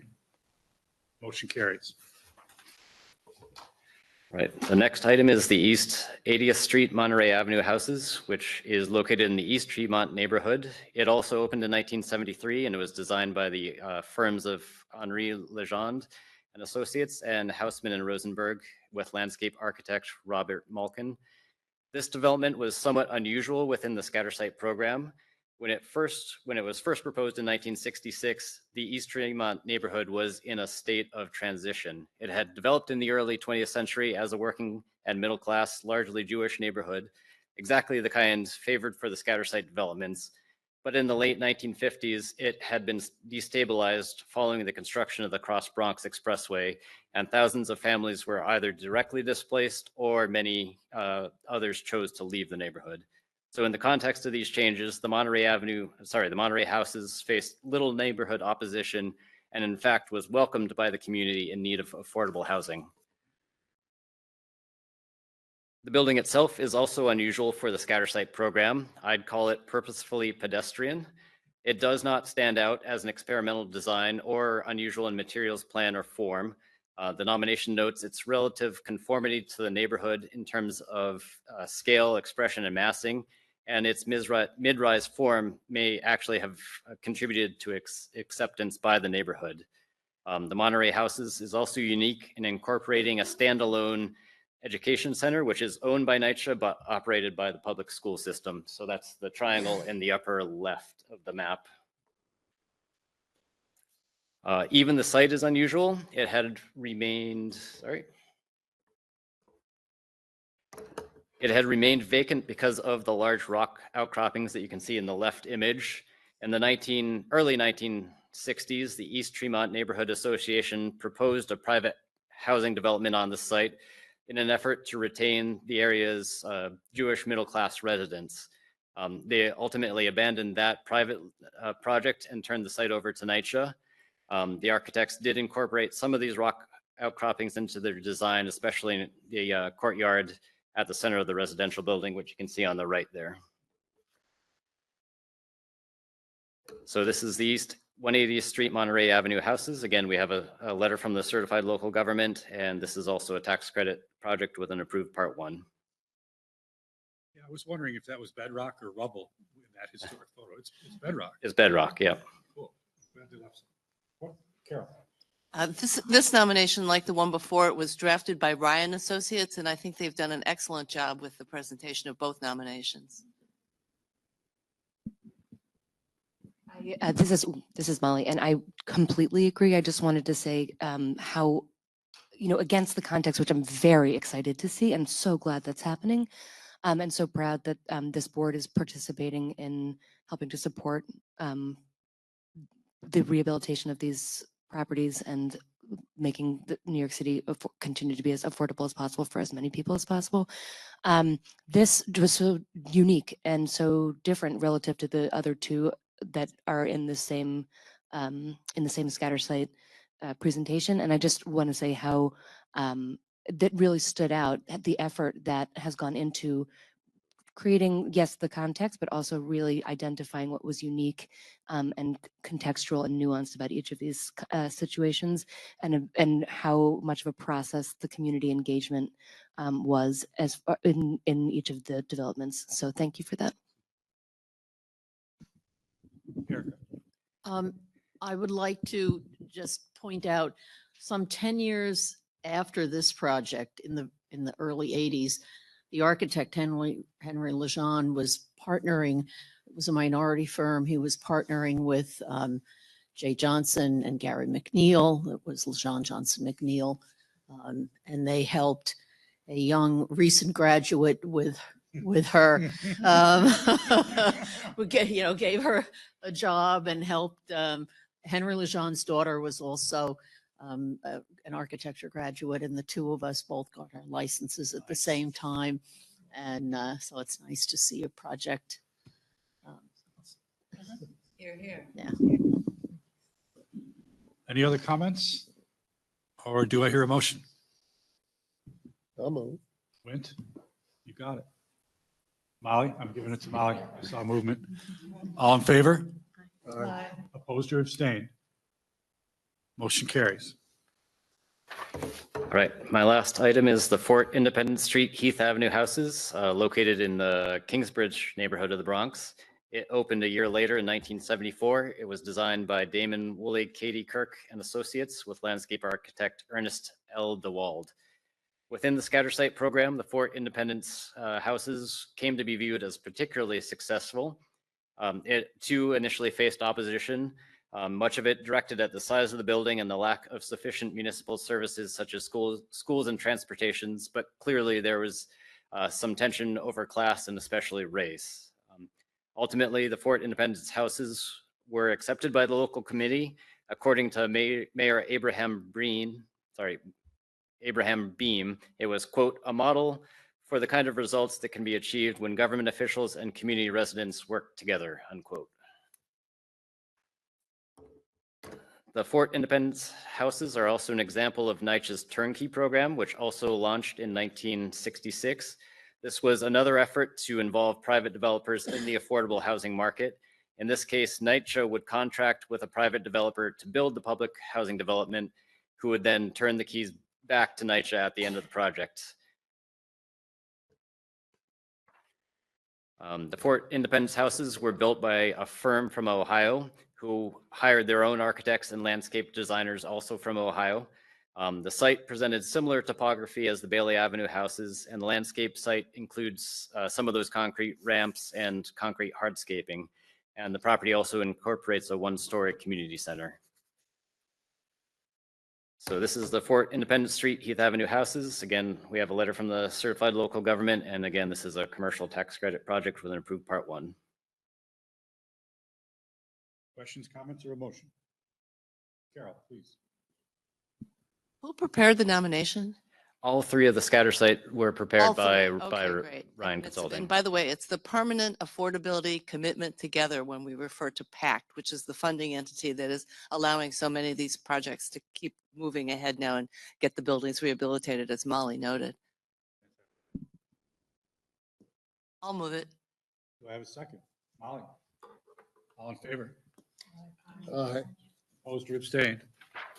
Motion carries. Kristen, you'll get the next one. No worries.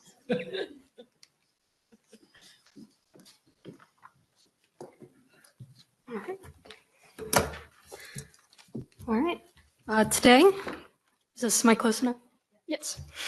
I'll be presenting the Richard Mott House, which is being nominated to the state and national registers of historic places under Criterion C in the area of architecture as a rare, intact, and unique representative of the shingle style in Far Rockaway. Period of significance is 1909, the year the Richard Mott House finished construction.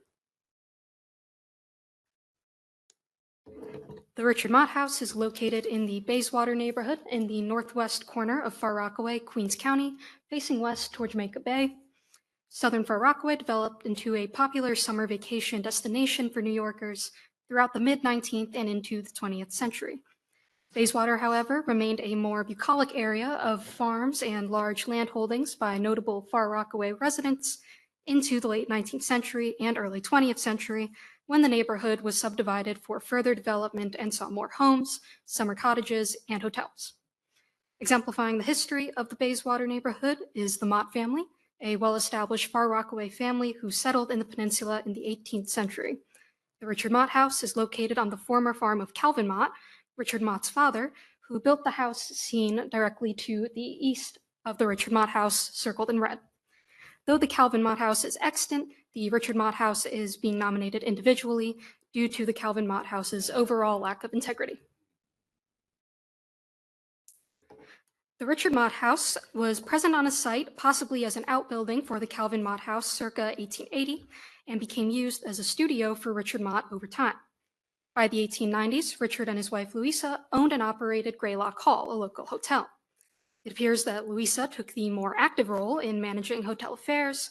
Richard, meanwhile, preferred retreating to his studio/refuge on the beach, where he spent his time painting coastal landscapes.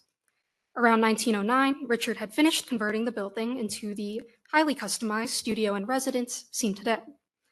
Richard was immensely proud and protective of his studio. doing all of his own interior carpentry and woodwork, and it is said hardly allowing anyone else to so much as drive a nail into the structure. He retired from Greylock Hall in 1915 and moved full-time into a studio, continuing to paint. The Richard Mott House is a two-story shingle-styled gable residence with a one-story addition wrapping around the northeast corner. Bayswater in the late 19th and early 20th century was home to many more houses of this style, which by then had become a popular design choice for beachside vacation towns across the Northeast for its rustic and picturesque aesthetics. The house represents a modest application of the style with its continuous exterior cladding of wood shingle, open eaves, varied and asymmetrical fenestration, irregular roofline, and irregular distribution of bays and dormers. While the main mass was built by 1909, the addition was likely built around 1944. Besides the addition and the raising of the house 8 feet in 2001 due to decades of severe flood damage threatening the building's structural integrity, the exterior of the Richard Mott House is largely intact to its 1909 design. The interior is entered through the mudroom in the southeast corner of the house, which opens into the foyer. Counterclockwise from there, circling around the stairwell, is a parlor, dining room, and maid's quarters. Between the parlor and the dining room is a hallway leading to what was once a rear mudroom but is now a kitchen, attached to a small den. The interior floor plan is nearly completely original to Richard Mott's designs, save for the conversion of the kitchen and the small addition along the northeast. The current owner, Patrick Clark, is a stained glass artist who has installed stained glass panels on the interior of the windows, which are removable and do not affect the original windows. Here we have the foyer and the parlor, where you can see the home's characteristic wood wall paneling, breaking up the surfaces into smaller planes, ideal for showing off Richard Mott's murals. Here we have the maid's quarters and dining room. All of the wood paneling, built-in furniture, shelving, and closets are the work of Richard Mott and are original to the house. Also original are the doorknobs, drawer and cabinet hardware, sconces, glass sconce shades, and even the shade of paint. All of the first-story floorboards have been replaced, again due to the same severe flood damage, which had more or less stripped them away. And ceiling height was increased by about 10 inches when the floors were replaced, I believe, through the lowering of the floor. Otherwise, the interior retains incredible integrity in its design, materials, and workmanship. The second story continues to display Richard Mott's handiwork with its wall paneling, built-in shelves and cabinetry, and built-in daybeds, enhanced by the vaulted ceiling with the exposed beams. Above the bed in the bedroom is a skylight original to the Richard Mott House, designed by the Tiffany Studios. Lastly, what makes the Richard Mott House truly unique are the dozens of murals, a selection seen here, showing how much he was inspired by the coastal landscapes of the Rockaways, and in particular, the flora and fauna as he saw them from the windows of his beloved studio. Though Bayswater once contained many more shingle-style cottages in its summertown heyday, today the Richard Mott House stands out as one of very few to retain such a high degree of integrity, as most have been demolished or substantially altered in the wake of increasing residential development after World War II. The Richard Mott House is thus a rare and highly intact representative of the style, made truly unique by the impact of Richard Mott's artistry and handicraft. This is an honorary nomination prepared by Steph LeBlanc as part of the Columbia University Historic Preservation Program and myself. We have received one letter of support from the New York City Landmarks Preservation Commission, and I believe the owner of the Richard Mott House, Patrick Clark, would like to speak a bit as well.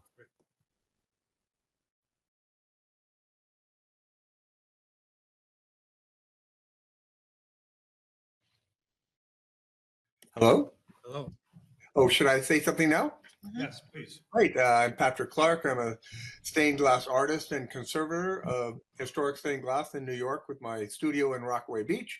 And I work mostly in Manhattan, Queens, and Brooklyn. And I just want to thank the review board for considering the Mott House, especially since in the Rockaways, so many of the historic houses have been destroyed. When I got the Mott House in 1998, there were two amazing mansions in the neighborhood, probably the most beautiful mansions in Far Rockaway, and one was one of the original Mott houses from 1859. They were both, in the meantime, torn down, in recent history and replaced with horrible condos. And I'm hoping to preserve the Mott House in posterity. When I got the house in 1998, it was down on the street level. And even then, on every new moon each month, the full floor, the first floor would flood, and the street still floods to this day on the new moon every day. So the first job was to raise it to get it out of the water. By that time, there was no real floor on the first floor. Whatever was there before was deteriorated. So got it up and safe, which was a good thing considering Hurricane Sandy would have been 8 feet above the floor level, and it might have taken the house out. But I also want to thank Ms. Pilsen too, because in this process of the application, she did a lot more research I didn't know anything about, and I've learned so much more about the Mott House. The intention of mine is, I live there full time, but at one point to turn it into a museum, and designation will assist in allowing me to get one step further along in restoring the murals and preserving the house down the road. And I guess that's the main scoop. I'm the third owner since Richard Mott and his wife, and the two previous owners didn't do much damage or harm to the house at all. In the photo on the screen now, I don't know if you see the same one, that green paint is the original coat of paint. There was some damage and I sanded down, and under that green paint is the wood. There's no primer even. But it's been a joy to preserve it. And I hope with the assistance of designation, that'll help in making it easier to preserve the rest of the way down the road. Thank you so much. Thank you. Could you go back to the image with the murals? Are those painted on the walls, or are they painted and then added to the walls? They're painted on the walls, I believe. Painted on the walls by the artist. Yeah, I don't know if he painted them separately and installed them, but they're inset behind the moldings. They can't come out. Yeah, cool. Questions or comments from the board? I'm sorry? Jennifer, we have a couple questions. I just have a quick comment. I brought this up before, but I feel like for a property like this, where it's evolved over a period of time, a longer period of significance is appropriate. I understand the National Park Service wanting to be conservative and just use like a construction date. That might be more appropriate for the public housing, which had an architect, and that feels like a very architect-centric mode of thinking about buildings. But I love this phrase in the nomination, idiosyncratic vernacular labor. I don't think the period of significance acknowledges that. So just, I understand being conservative and sending it in this way, but I disagree with their approach. Other questions or comments? Do I hear a motion? You have a motion. Okay, I'm going to say Erica, then Heather. Erica and then And Heather. Okay, thank you. All in favor? Aye. Any opposed or abstained? Motion carried. Thank you. Great job. Good job, Kenny.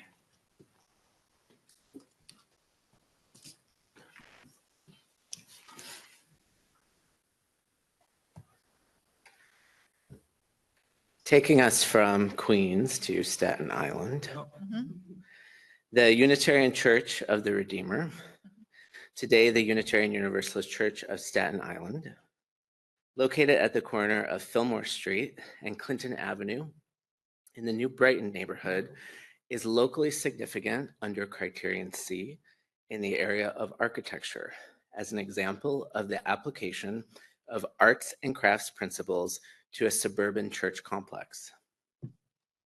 The nominated property includes a Tudor Revival style church with a sympathetic parish house addition and a Queen Anne style parsonage. The periods of significance are 1895, 1906, 1911, and 1928. These dates correspond to 4 distinct building campaigns. The completion of the church, 1895, the construction of the parsonage, 1906, the parish house addition, 1911, and the rehabilitation of the chancel, 1928. The church complex derives its significance from its design principles and materials, and thus meets criteria consideration A for religious properties. The primary elevation of the church faces north on Fillmore Street, and the parsonage fronts east onto Clinton Avenue. The property is surrounded by residential blocks of intact turn-of-the-century residences contemporary to the church. The congregation was founded in 1853, and the current church, which replaced two prior buildings, was designed in 1895 by Brooklyn-based architect and social reformer Frank Haviland Quinby. Quinby's designs employed arts and crafts principles of use of everyday materials, artisanal craftsmanship, straightforward plans, and modest scales. Thus, the church complex aligns with the late 19th century tradition of the Unitarian church home, characterized by residential-sized buildings emphasizing warmth, functionality, and natural materials. The two-story cross-gable church is clad primarily in shingles and stucco.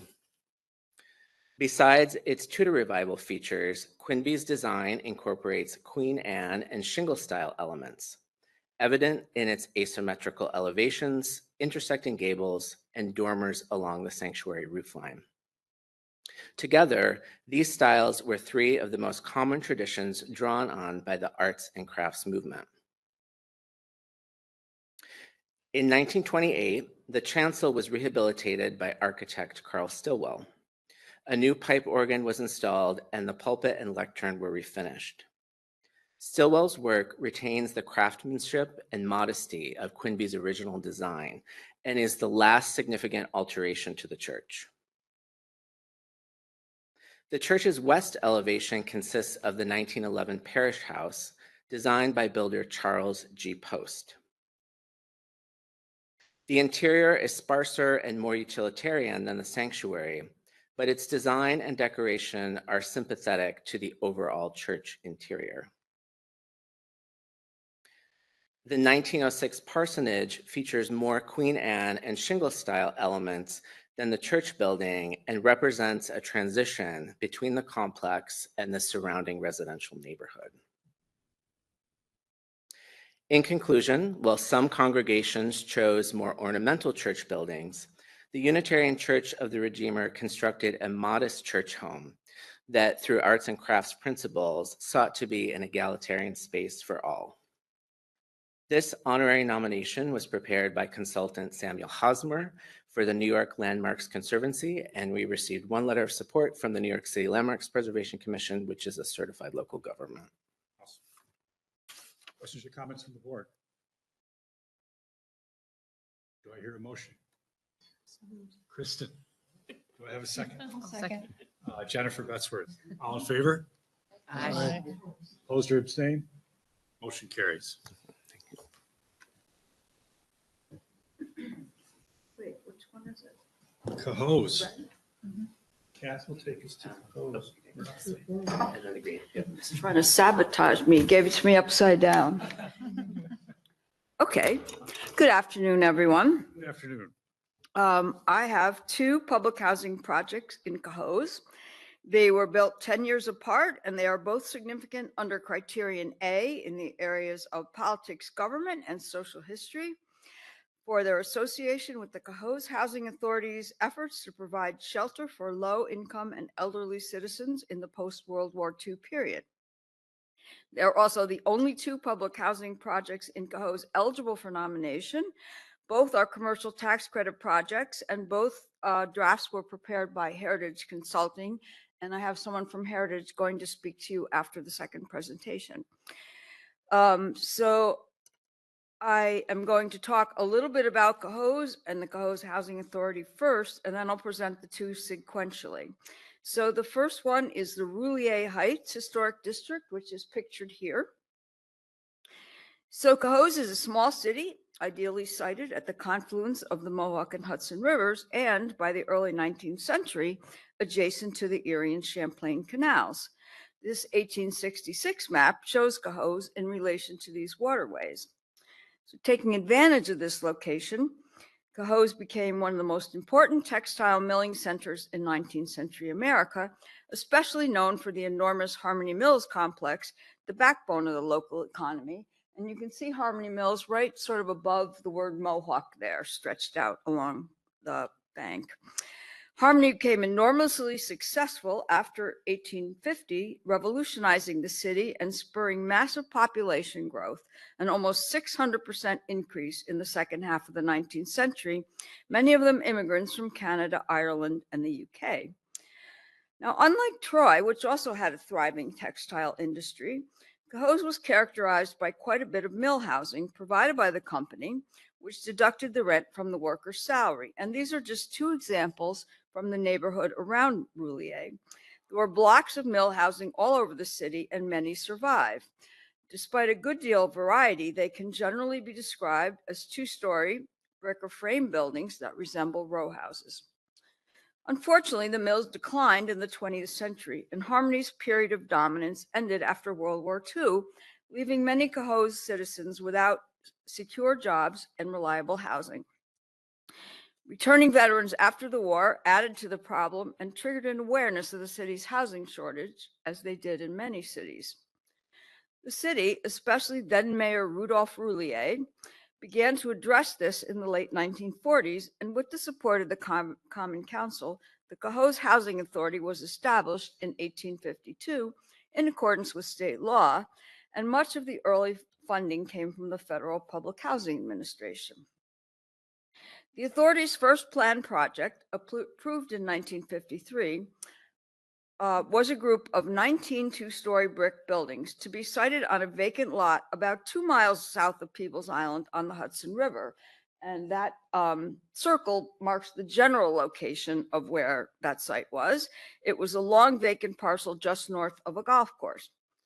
However, while project planning went smoothly, the proposed development was completely sabotaged by loud and sustained public protests from residents of the adjacent middle-class neighborhood. There was no racial component here. Everyone in Cohoes was white, but the comments revealed deep prejudices about class, with residents claiming that, quote, low income meant low class, and speculating that the housing development families would have 7 kids rather than 2 or 3, increasing taxes in the area and crowding public schools, all of which, of course, have been considered and addressed during project planning. Now, I just want to stop here and observe that Cohoes is a small town with few industries, and it seems likely that at least some of these protesters must have been descendants of the large immigrant families who had worked in the mills and lived in company housing just a few generations previously. Nevertheless, their disdain was relentless. So despite approval from the federal government, the CHA abandoned the project in 1956 due to substantial resistance. Protests continued, however, and became more organized and entrenched as the CHA looked for other sites to put the development. The prevailing view seemed to be that public housing would, quote, have far-reaching effects that shall blight the entire city of Cohoes. Protesters predicted Cohoes' sad future and compared it to the declining economy of Newark, New Jersey. Housing officials stepped in more than once to defend the prospective tenants as simply people who needed a place to live, and that led to calls to abolish the housing authority itself. Meanwhile, the Garner Avenue site, also marked with a circle, was in a neighborhood of mill workers housing to begin with, and it was right around the corner from the city's major Irish Catholic parish, and you can see St. Agnes's Church there, which later had a parish house, school, and other buildings. On the map there. This site was also vacant, and it was right up the slope from the canal, which you can also see there. It says lot 4 or 14, whatever. And it had served as a company-owned baseball field at one time. Now, construction was allowed to proceed here only through a stroke of luck. People were so busy challenging some of the other proposed sites that they were simply distracted from this one. Purchase of the site was approved in 1959, and the project was completed in 1961, a full 9 years after the first development was proposed. One of its architects was Max Urban, an experienced housing designer who had worked on Griswold Heights in Troy, which you might remember one of the best designed upstate housing projects that we've seen. Named for the now late Mayor Roulier, the development consisted of 10 apartment buildings and a community center, which were laid out around an elliptical drive. Each building contains 4 or 5 individual apartments, most with separate front and rear entrances, hardwood floors, plaster walls, and they range from studios to 4 bedrooms. The site has sidewalks, paved walking paths in front of and behind buildings, play areas, and plenty of parking spaces, which is a nod to mid-20th century expectations. To me, they resemble updated versions of the mill housing, rows of attached individual apartments, but with a more open space, a less rigid grid, and features that 20th century folks desired. They retain a very high level of integrity with only a few changes to exterior siding, such as replacing clapboard with vinyl. Roulier houses represent the CHA's efforts to provide housing for families during a tough period in the city's history and recall the complicated emotions that delayed and prevented the development of fair and equal access to housing. They're also the only surviving housing complex from their period, as the others were either never built or have been demolished. Are there questions about Roulier? Questions or comments from the board? Do I hear a motion? Bruce is the second. All in favor? Aye. Opposed or abstained? Motion carries. Okay. So moving on to the Dr. J. McDonald Towers. McDonald Towers was built by the Cohoes Housing Authority in 1972, and it represents 2 important themes. It's Cohoes' first example of housing for the elderly and disabled residents, and it is also associated with the city's very important Model Cities Plan. By the early 1970s, nearly 8% of Cohoes' population was 60 and older, and a good portion of them were low income. And this is a group of seniors actually at a meeting about the McDonald houses.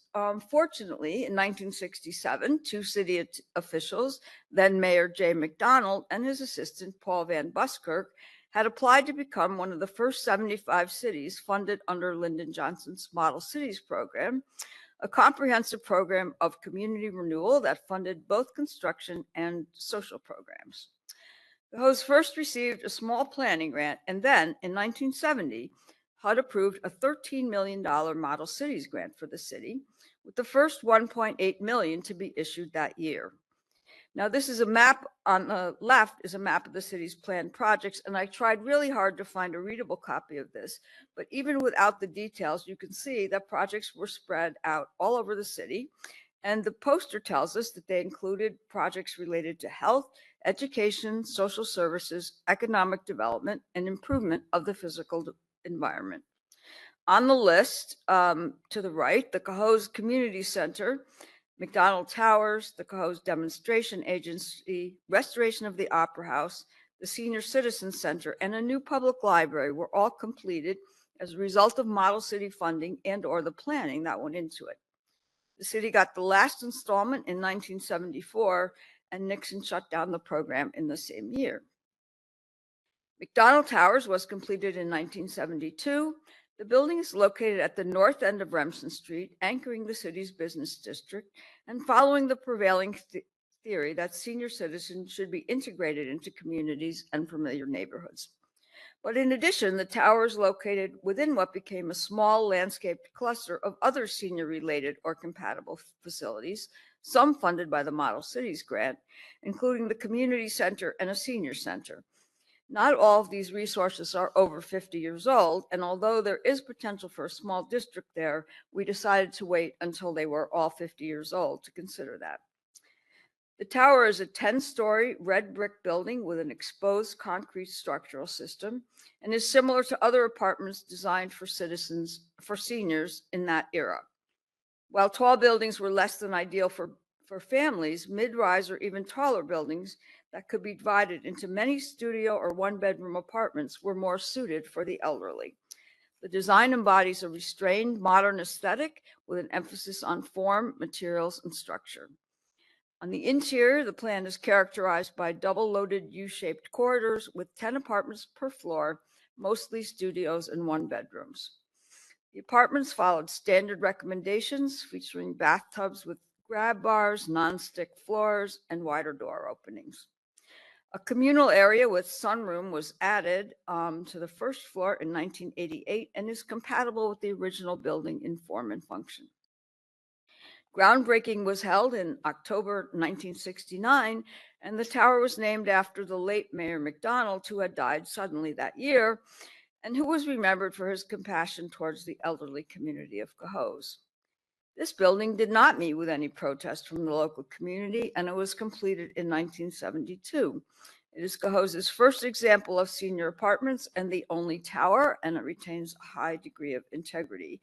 And I believe that Aaron Weiser from Heritage Consulting is on the line. Aaron did an excellent job on both of these nominations. Aaron, would you like to add anything? Hey, I'm Erin Weiser with Heritage Consulting. I would say that both Kath and I walked these sites together on the very snowy day you see, probably about a year ago from today. But yeah, it had a really interesting history between the two, spread apart by, I'd say, 10 years, because there was so much protest against the first one being built. And then obviously the second one being built had a lot of support behind it and the Model Cities program. So if there are any additional questions, I'd be happy to answer them. And Aaron did a really good job finding all that research on the community protests. So any questions about McDonald's? I have a comment. Please. Comment. This has just to do with in the summary, with wording within the summary. Okay. On, under the summary on the second line. This is Heather, and under the summary on the second line, you have the word under twice. Okay. And then there's a terminology. Further on, you have a paragraph that starts the tower design. It's a paragraph. And on line 6, you have SITING anchor. And I wasn't sure what you meant by SITING. I meant my fingers weren't paying attention. I wasn't sure Thank what the you. word you were trying to put there, so I was just wanted to clarify. I'm not either, but it sounds like a sentence might have gotten accidentally deleted. Yes. And I just wanted to then add is this is the nicest looking public housing building that I have seen. The interiors of it look clean. It looked like it had been well maintained, and it really looked nice inside. Actually, Aaron and I went into several of the apartments, and it was it before or after Christmas, Aaron? Because a lot of them had their Christmas trees up, and they were all very homey and lovely, and the people seemed very happy to be there. So I Yes, put my yeah, name it was, on I the think, list. right before Christmas. So Since my family yeah. is from Cohoes, I figured I'd go back there. Any other questions or comments or a motion? Has Cohoes had a mayor who has not died in office? I think, isn't that Assemblyman McDonald's father? Was that Jay McDonald? I think it was. That's what Ruth It thinks sounds so. like Yeah. it. I think it was. I'm not sure. And he's a good preservationist. Yeah. No, I don't know. I guess that, it's kind of a tough job. Yeah. Do I hear a motion? So moved. All right, I'm going to say Carol and then Ruth. All in favor? Aye. Opposed or Thank you. abstained? Motion carries. Thank you. Thank you, Kath.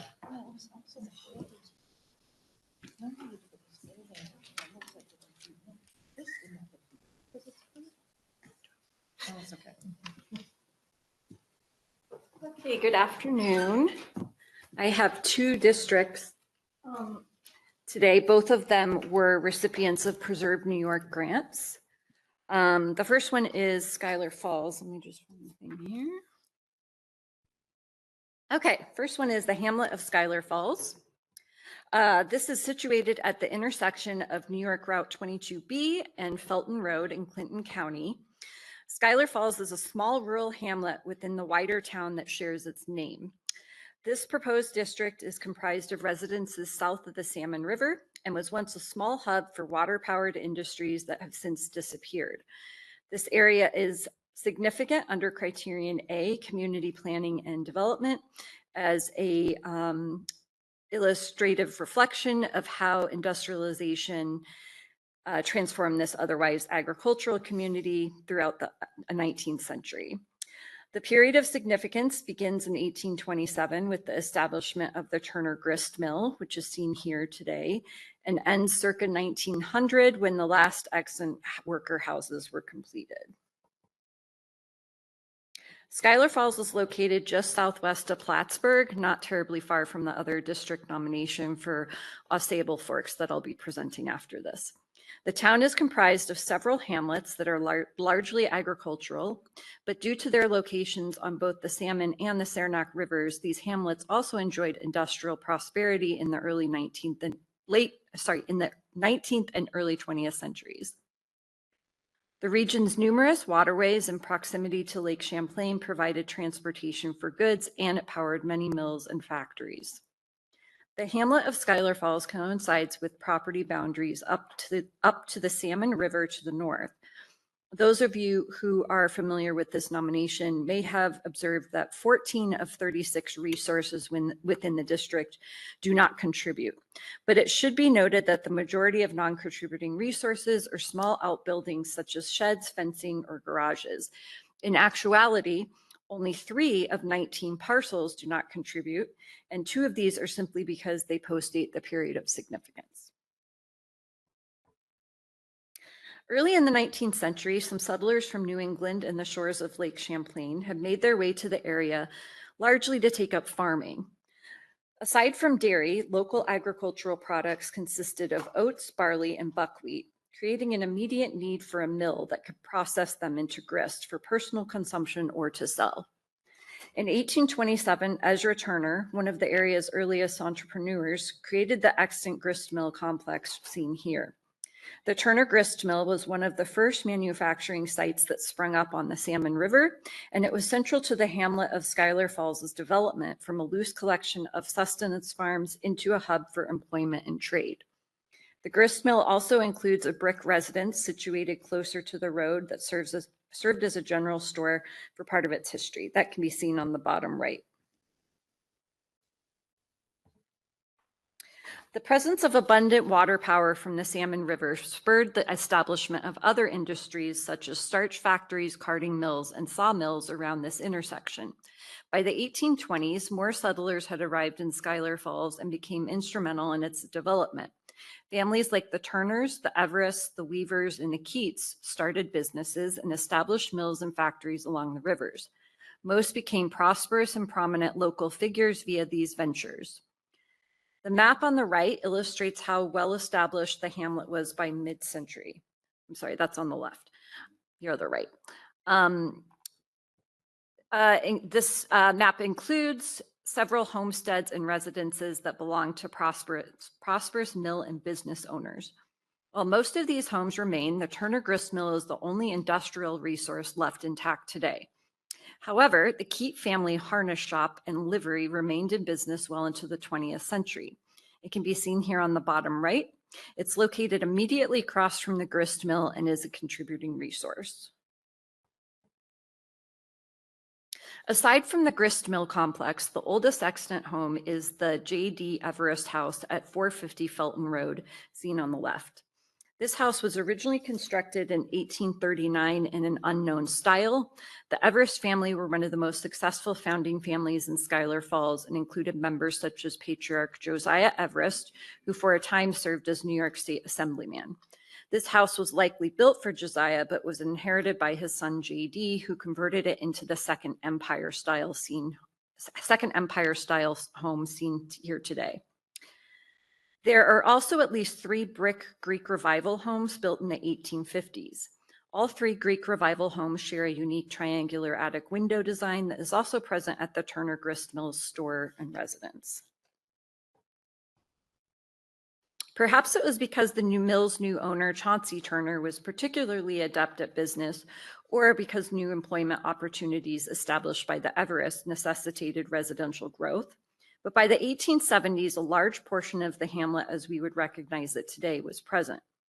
Napoleon Bonaparte Flanders, a blacksmith from Vermont, built an extant cross-gable Victorian Gothic home just to the south of the grist mill in the 1850s.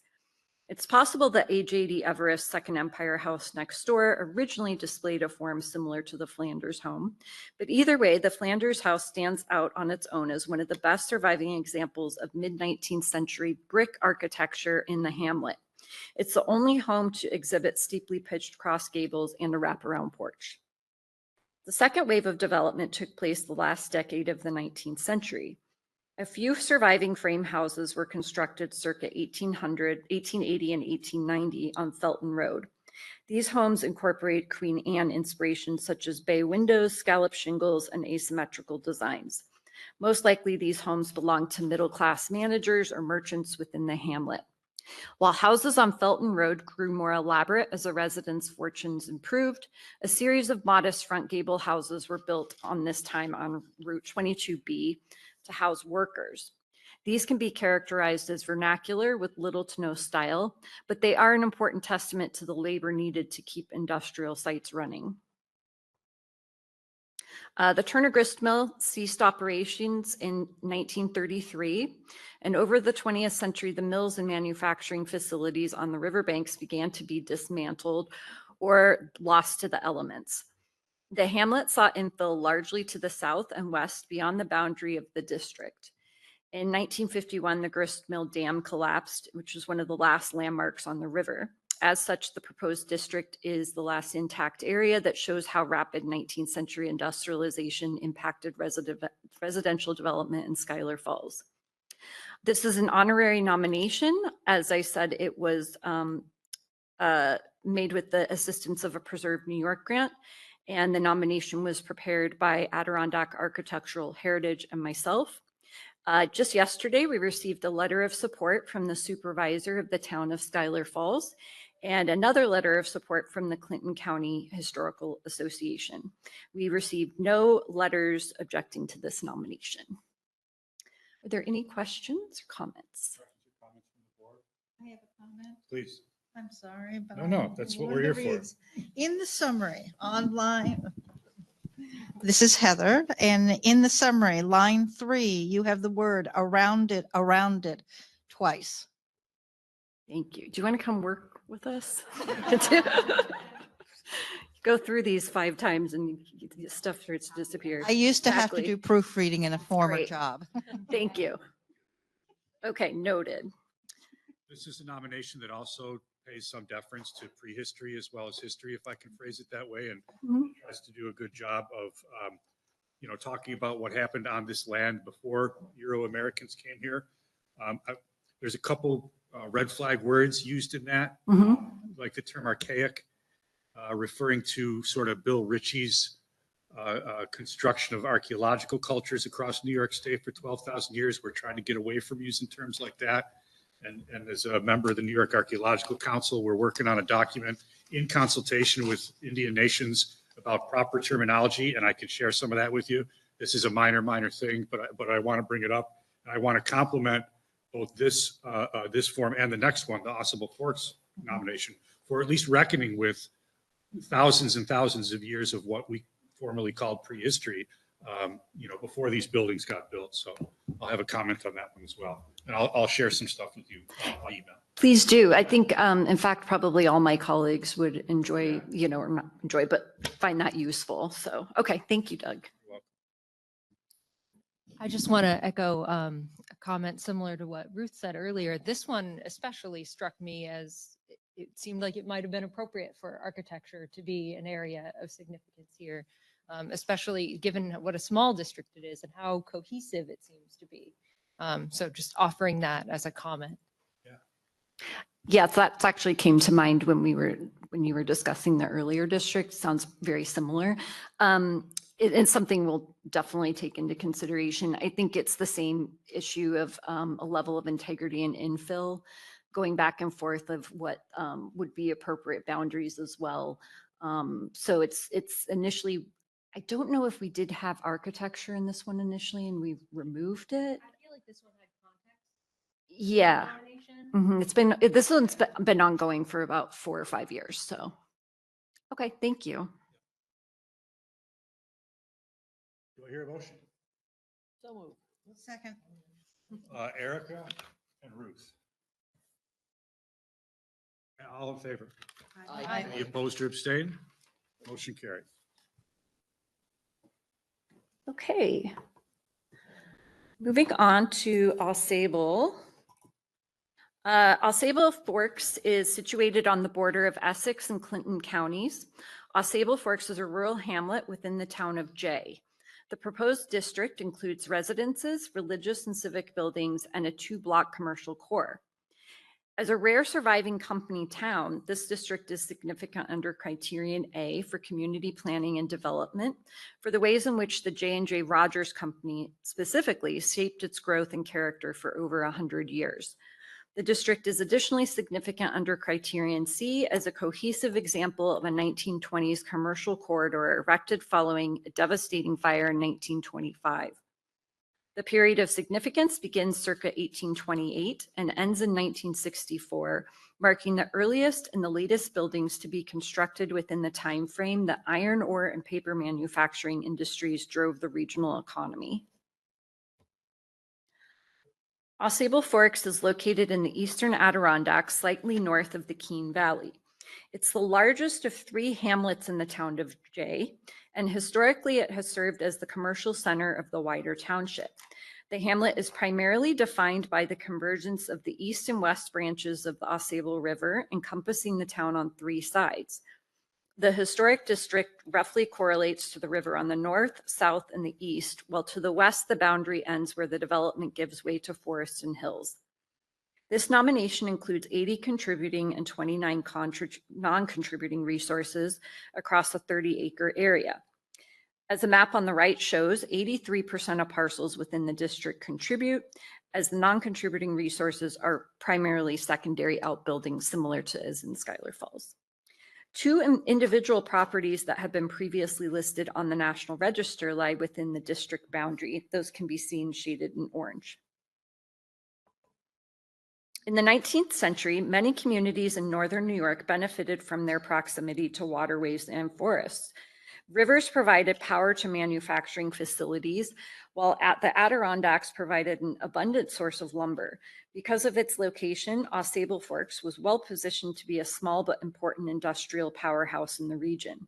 A sawmill was built in 1825, followed by the first iron forge in 1828.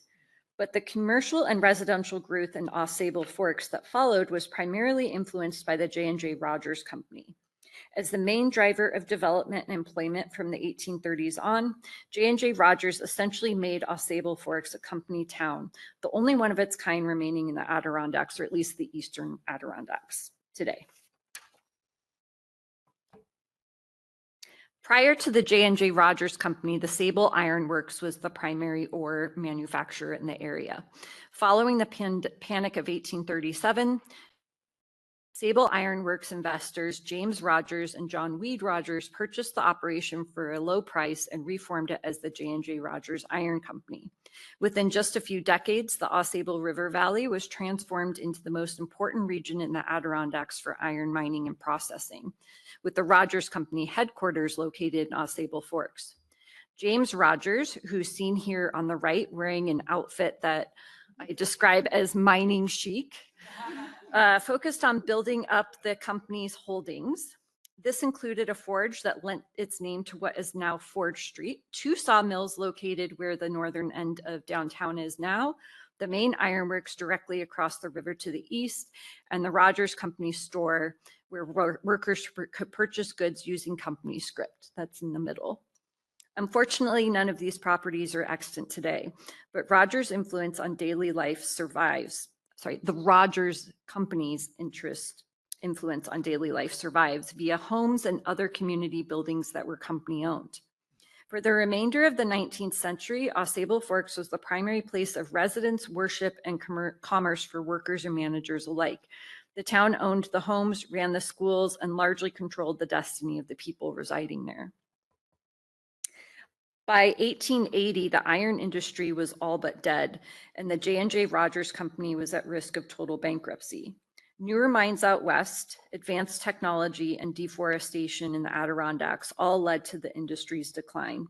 It was around this time that several other mining company towns, such as Clintonville and Palmer Hill, were abandoned. For several years, Ausable Fork's future was uncertain, but in 1893, new company leaders, including the next generation of Rogers' descendants, pivoted to pulp manufacturing. This proved enormously successful. The company even secured a lucrative contract with the US government to provide pulp for postcards. The population of Ausable Forks once again grew, with businesses lining Main Street and a thriving residential area.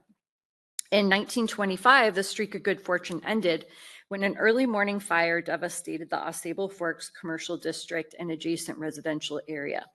In all, 29 businesses, 2 churches, and 58 homes were destroyed in the fire. You can see the level of this devastation on the photo below that's looking south. Main Street was almost completely obliterated, but the surviving buildings gave some clues as to what should be done next. With all of the pre-1900 buildings burned, 2 1911 structures made of poured concrete survived. Town leaders and the Roger Company leadership therefore decided to rebuild all commercial structures with either brick, stone, or cement block in an effort to fireproof the buildings. I'll show more examples of this in a minute.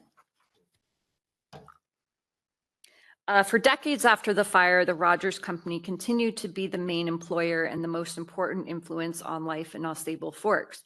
The district includes a diverse collection of resources built to serve the town residents after the fire, including religious facilities such as the Church of the Holy Name of Jesus that was rebuilt in local limestone, the original 1930s brick high school that now houses municipal offices, and later additions like the mid-century post office built in 1964. The most intact part of the district that survived the fire was the southern portion of the residential area. This also happens to be where several of the most stately homes are located. These residences were largely built for Rogers Company managers or family members, including the Graves Mansion that was listed on the National Register only a couple of years ago. That can be seen on the bottom right. Styles ranged from Greek Revival to Queen Anne, and with the exception of the Graves Mansion, all were built of wood. As a company town, Ausable is unique in that the modest worker housing was built very close to the grander homes owned and occupied by managerial class. For example, the houses on the left are located directly across from the Graves Mansion. Other homes, such as the one on the top right, predate the Rogers Company, but are included within the period of significance as they were built when the iron ore industry was initially established in the area. One of the most notable collections of houses is on Ford Street, seen on the bottom right. The entire southern side of this street, spanning between the east and west boundaries of the district, is comprised of front gable duplexes that the Rogers Company built immediately after the 1925 fire. Owned by the company, these were quintessential worker houses that show little variation or alteration since. After the commercial core was destroyed, the town and the Rogers Company set out to rebuild immediately. Community leaders insisted that only fireproof materials were to be used. The commercial core thus offers a glimpse into 1920s and 1930s architecture and building methods, most notably a horizontal emphasis that catered to motorists and sturdy building materials like brick and stamped concrete. Some buildings still exhibit original 1920s storefronts, which is a rarity in any downtown. Other buildings downtown include the National Register listed Tahawas Masonic Lodge that survived the fire, which is seen here in the middle. The rebuilding efforts continued into the 1930s and included a classical revival granite bank and a brick Art Deco theater. These are all located on the east side of Main Street.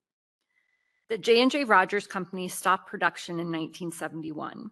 With the economic loss, the area's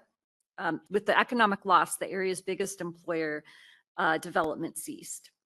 The lack of development also means that the district has seen minimal infill outside of the period of significance. Despite some material alterations over the years, Ausable Forks Historic District retains its appearance and feeling as one of the only remaining company towns in the Adirondacks. This is an honorary nomination. It was sponsored by the town of Jay with the assistance of the Preserve New York grant. And it was prepared by Adirondack Architectural Heritage and myself. We received no letters of support or objection. Are there questions and comments? I just have a comment. I knew a, sorry. I just have a comment. I knew a relative of the family who worked with me in Lake Placid in the 80s, and he used to talk about the family and some of the things that happened, but I never had a historical perspective until I got to see all these photos. So it was very interesting to me to read this history, which I had been orally told to me, but I never seen any physical pictures. So I really appreciated all the in-depth that you did to put on to that. Thank you. I found it really interesting too, and we did have a lot of stories. There's a lot of even newspaper accounts, but the historian did a great job of finding personal accounts of how involved the Rogers family was for, over 100 years, really. It may be an honorary nomination, and it's rather unusual actually for a whole village to be listed this way. But there certainly would be tax credit potential for properties here. Yes, And yes. they must be, I hope they are aware of this. Yes, this is actually a good point because the mayor and the town that have been sponsoring this nomination are very involved. And I think the impetus for pursuing nomination really is to revitalize a lot of the downtown and reinvest a lot of the buildings. Like if I could go back, I think the building, you can see on the top left, the center building with the blonde brick, I think that's been vacant for about 10 years.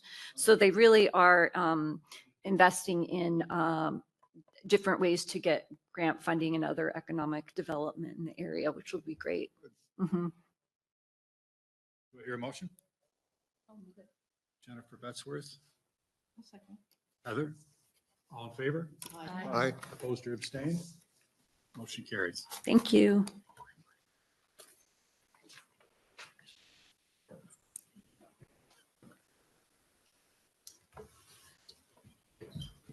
All right, good afternoon. I have two nominations for you to finish off our nominations for the day. We'll start with the Lustron House, Westchester Deluxe Model 2.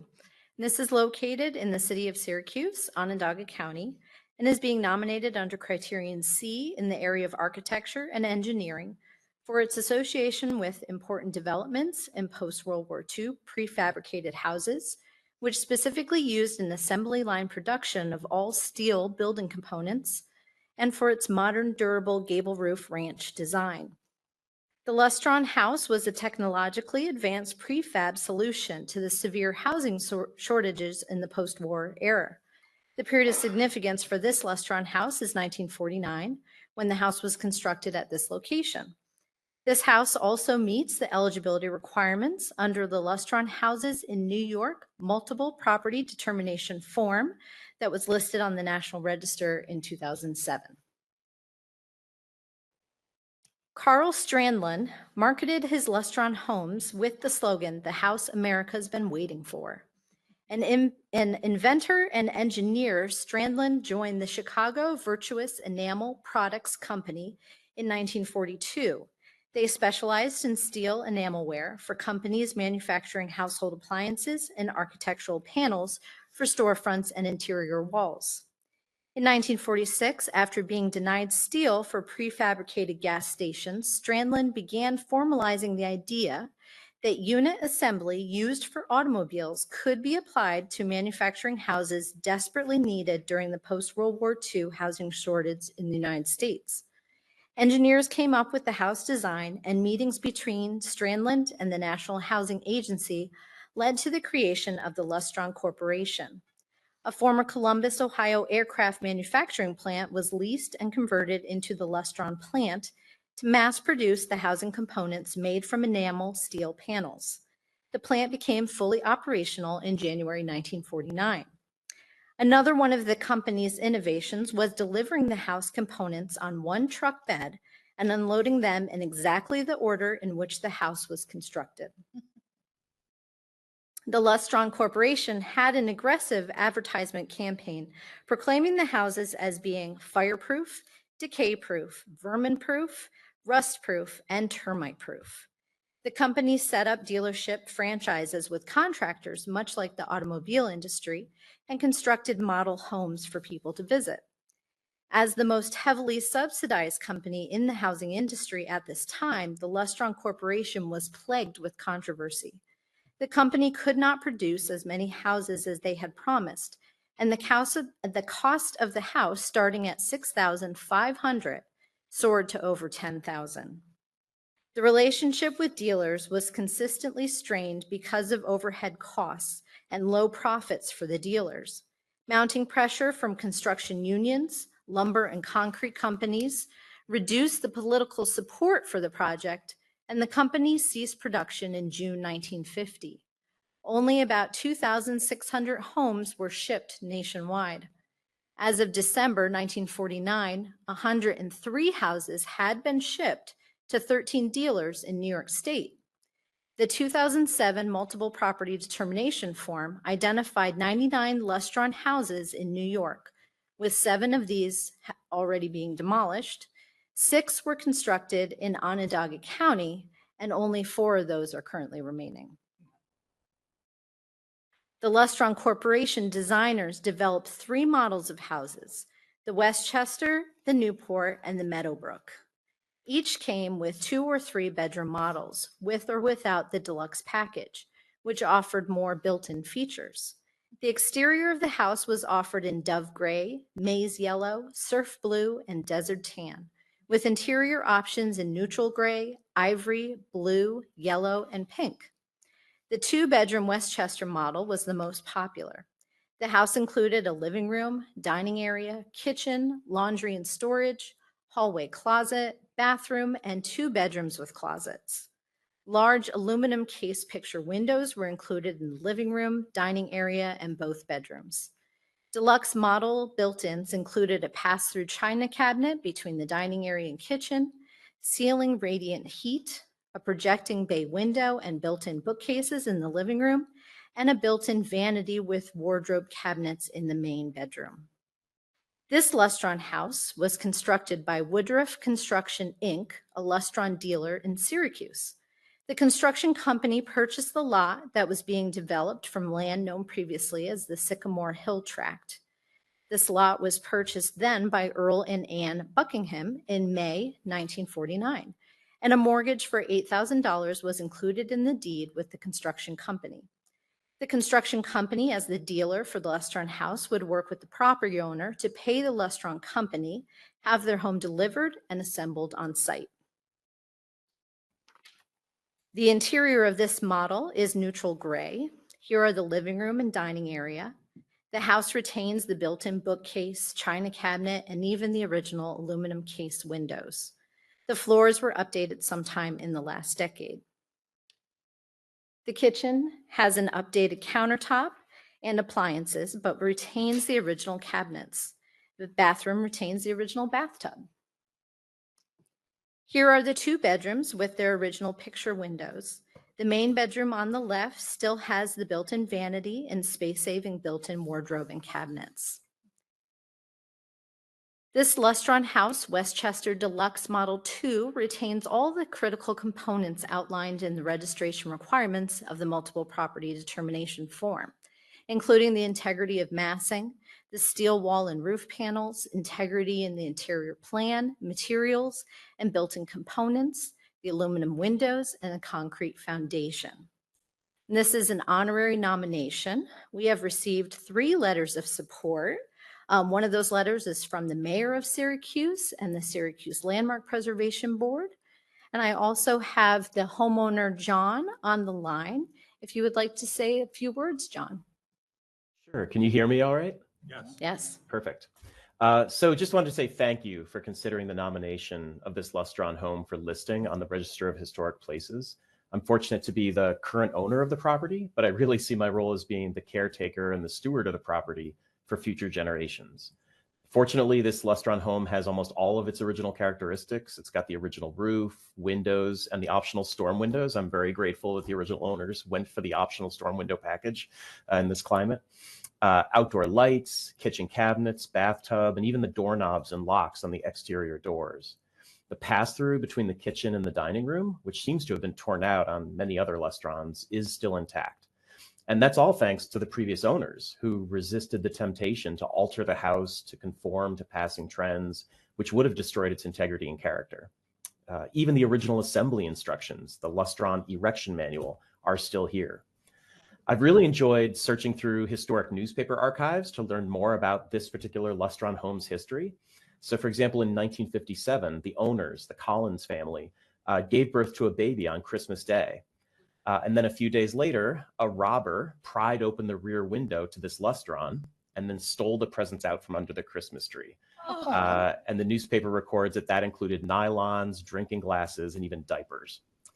And actually, the rear window is still a bit misaligned from being pried open in 1957. In May 2020, this Lustron home was chosen as the House of the Week by the Syracuse Post-Standard. And something that I found really touching is that the home is even mentioned in the obituary of the owner who immediately preceded me.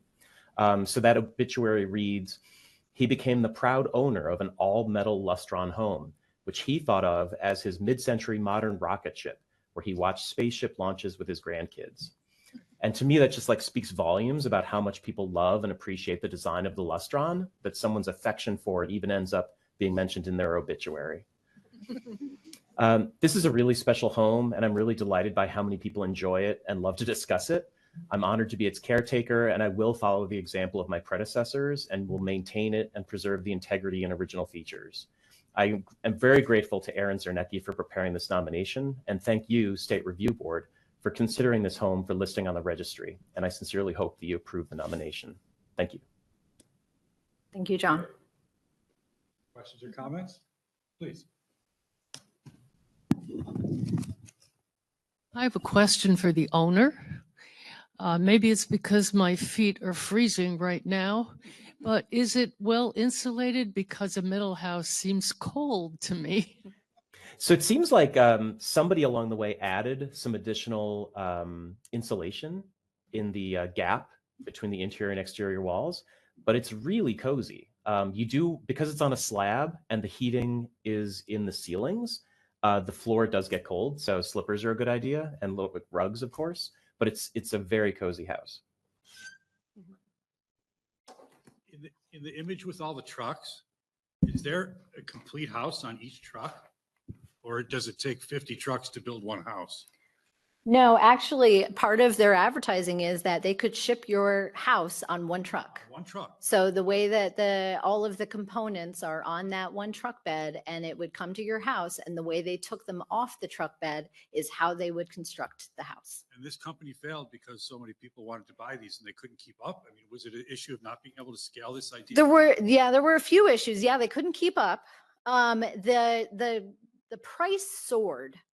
So like I said, it started out with being a $6,500 house. It ended up soaring to about $11,000, and people were not quite willing to spend $11,000 on this size house. Yeah. And then we also get some issues with construction companies, lumber companies having an issue with prefabricated houses. Yeah. Seems to me they were maybe 20 years ahead of their time. Yep. They could have partnered Yep. with IKEA and this would have been taken off. Yeah. I have a question for the owner too. The photographs are terrific. This building is 70 years old, and it looks as if it perhaps had been delivered last year. But I'm wondering, I mean, when they were being marketed, basically they were telling prospective buyers the building will be maintenance free eternally, and because it's of the materials that it's built from. What is your experience? Is the exterior and all the metal sheathing and so forth, is it really maintenance free? Yeah, so far it's been great. I mean, there's a little bit of rust here and there, and there's actually a really helpful Facebook group of Lustron owners who share best practices for like addressing rust, like with rust inhibitors, and then this is the kind of elastomeric paint you want to put over that just to protect it. And so when spring comes, I'll be embracing some of that rust inhibition, you know, those practices for the exterior. But it's been fantastic. Thank you. It occurs to me that every children's art project your child ever brought home, we would always run out of room in our refrigerator. And so it was always the excuse to replace children's art with the next generation. But in this house, every room could have, you could paper the house with magnets and school projects. John, I just, not to skip ahead to your demise, but I think the one way to up the previous owner is if you went with the Lustron reference on your tombstone. So, something to think about. Remarkable stewardship. Thank you for the nomination. Do I hear a motion? So moved. Jennifer Lemack beat you to it. Heather, you have second. All in favor? Aye. Opposed or abstained? Motion carries. All right, thank you.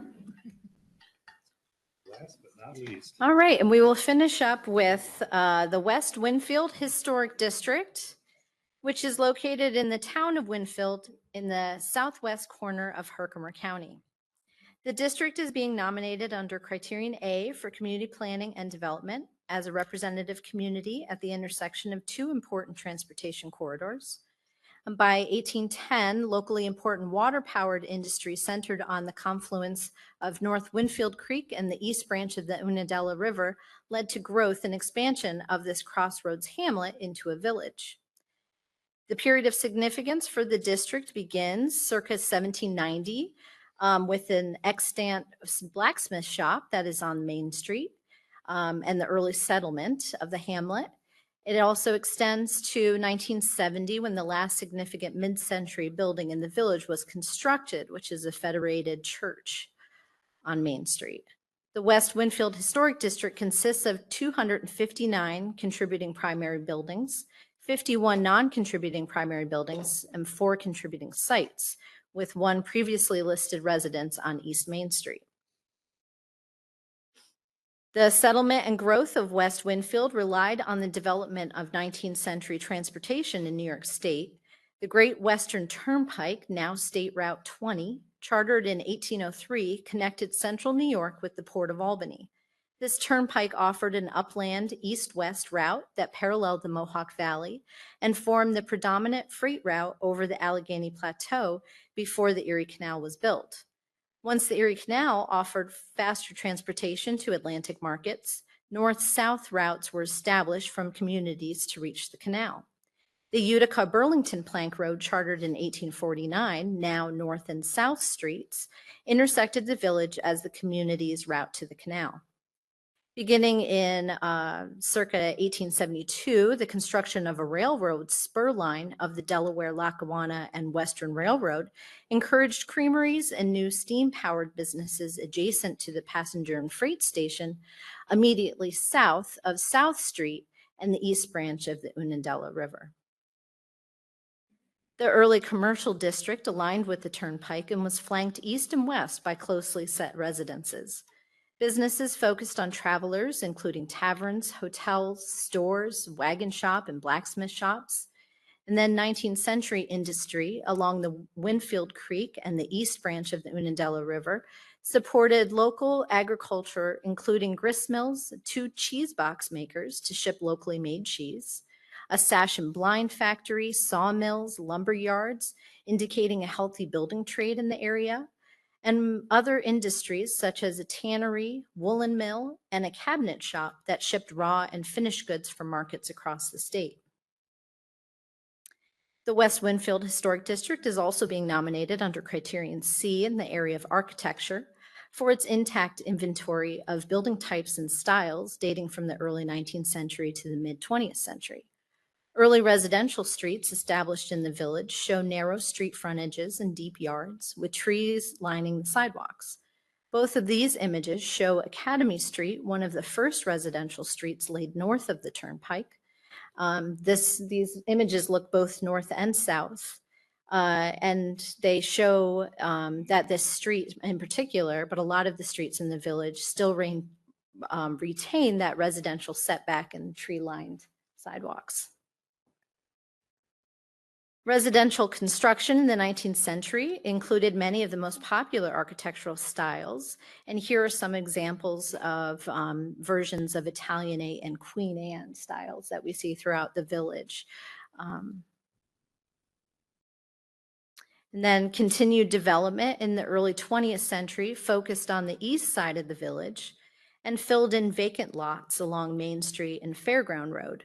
The centralized school was constructed in 1930 in a colonial revival style with a prominent central clock tower, and residential development on surrounding streets showcase architectural styles in bungalow and colonial revival.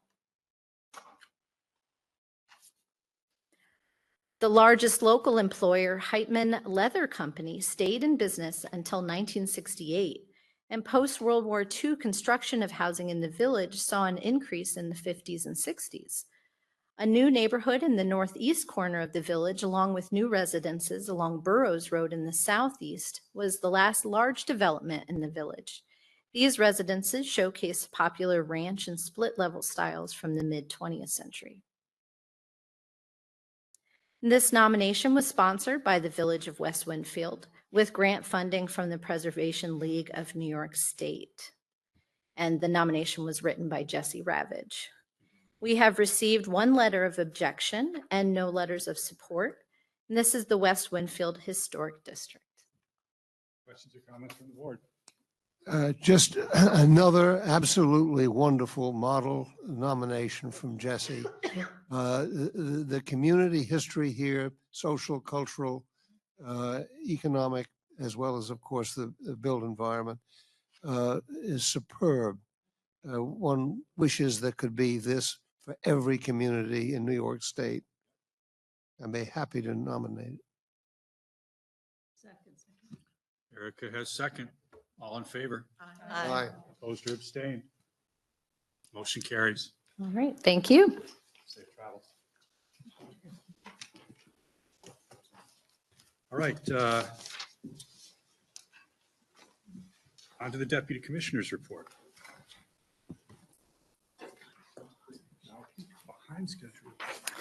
Good afternoon. Good afternoon. Carol, Kristen, not to call too much attention to your departure, but thank you for braving the weather and making your way north. Safe travels. And we understand the challenge of the schedule. Thank you. Carol has a commitment downstate this evening, so kudos to her for coming all the way north and participating in the business portion of the meeting. So just a quick shout out to the NR staff, for continuing high levels of performance, 18 nominations today, an extraordinary diversity. I think it was, the commissioner was here through lunch. It was her first opportunity to attend a state review board meeting. I think the, juxtaposition of properties, of individual listings and districts, I just think it was an exemplary first meeting for her to be exposed to. And for the conversation and contributions of the board in her presence, most appreciated, right? She is deeply experienced in the parks and recreation space and is eager to be equally knowledgeable about historic preservation. As she acknowledged, she will be visiting People's Island for about 6 hours next week, primarily for a briefing on the Bureau of Historic Sites side of operations, so the conservation labs, collection storage, e-museum, agency preservation officer role, etc., interpretive program development. So we will get her up to speed with subsequent meetings on 1409, 106, and the way that the federal programs fit into the workload, which is obviously a workload you all are carrying. Let me also acknowledge the painful shift to the new National Register form I appreciate that we have, the Park Service would pretty routinely call me to complain that we were using the old form. I said, all right, we'll get there. So thank you for getting there. It's going to alleviate a few calls and a little bit of tension with the Park Service. So thank you. It's always good when two people's remarks dovetail a bit. I was pleased to see Commissioner Mosier recognize the Erie Canal Bicentennial Commission, which will finish its work at a meeting in 2 weeks. Really a wrap up, the voyage of the Seneca Chief across the Erie Canal corridor in September, down the Hudson into October, and then final commemorative events in New York City at Pier 26. To see that small vessel come down the final stretch of the Hudson River, to see the New York Fire Department's latest massive fireboat putting on a commemorative display in the background. The governor attended that last day in New York. It was an impressive occasion and long lines to tour the vessel. And I think the voyage stands out not only for a pretty extraordinary component of a bicentennial commemoration, but through their own efforts, through their own commitment. It was a voyage that had a number of our whole history components to it. They were very cognizant. They were working actually, Doug, with Joe Stallman was a consultant to that project, former tribal preservation officer with the Seneca. The Buffalo Historical Society has an exhibit that should be up for some time at the Buffalo Maritime Center on the impact, the social impacts of the Erie Canal corridor, with a very significant section on the impact on indigenous culture.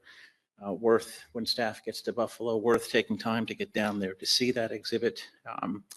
So the last meeting of the commission is later this month, and as Kathy noted, Canal Corporation Director Brian Stratton is retiring at the end of this month. Very interesting life of public service, former mayor of Schenectady, moved to Canal Corporation, followed his father, obviously in public service.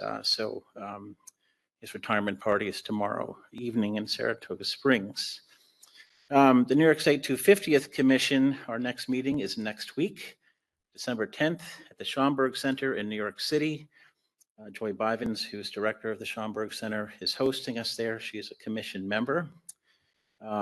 Commissioner Betty Rosa from SED will not be able to attend due to a federal program.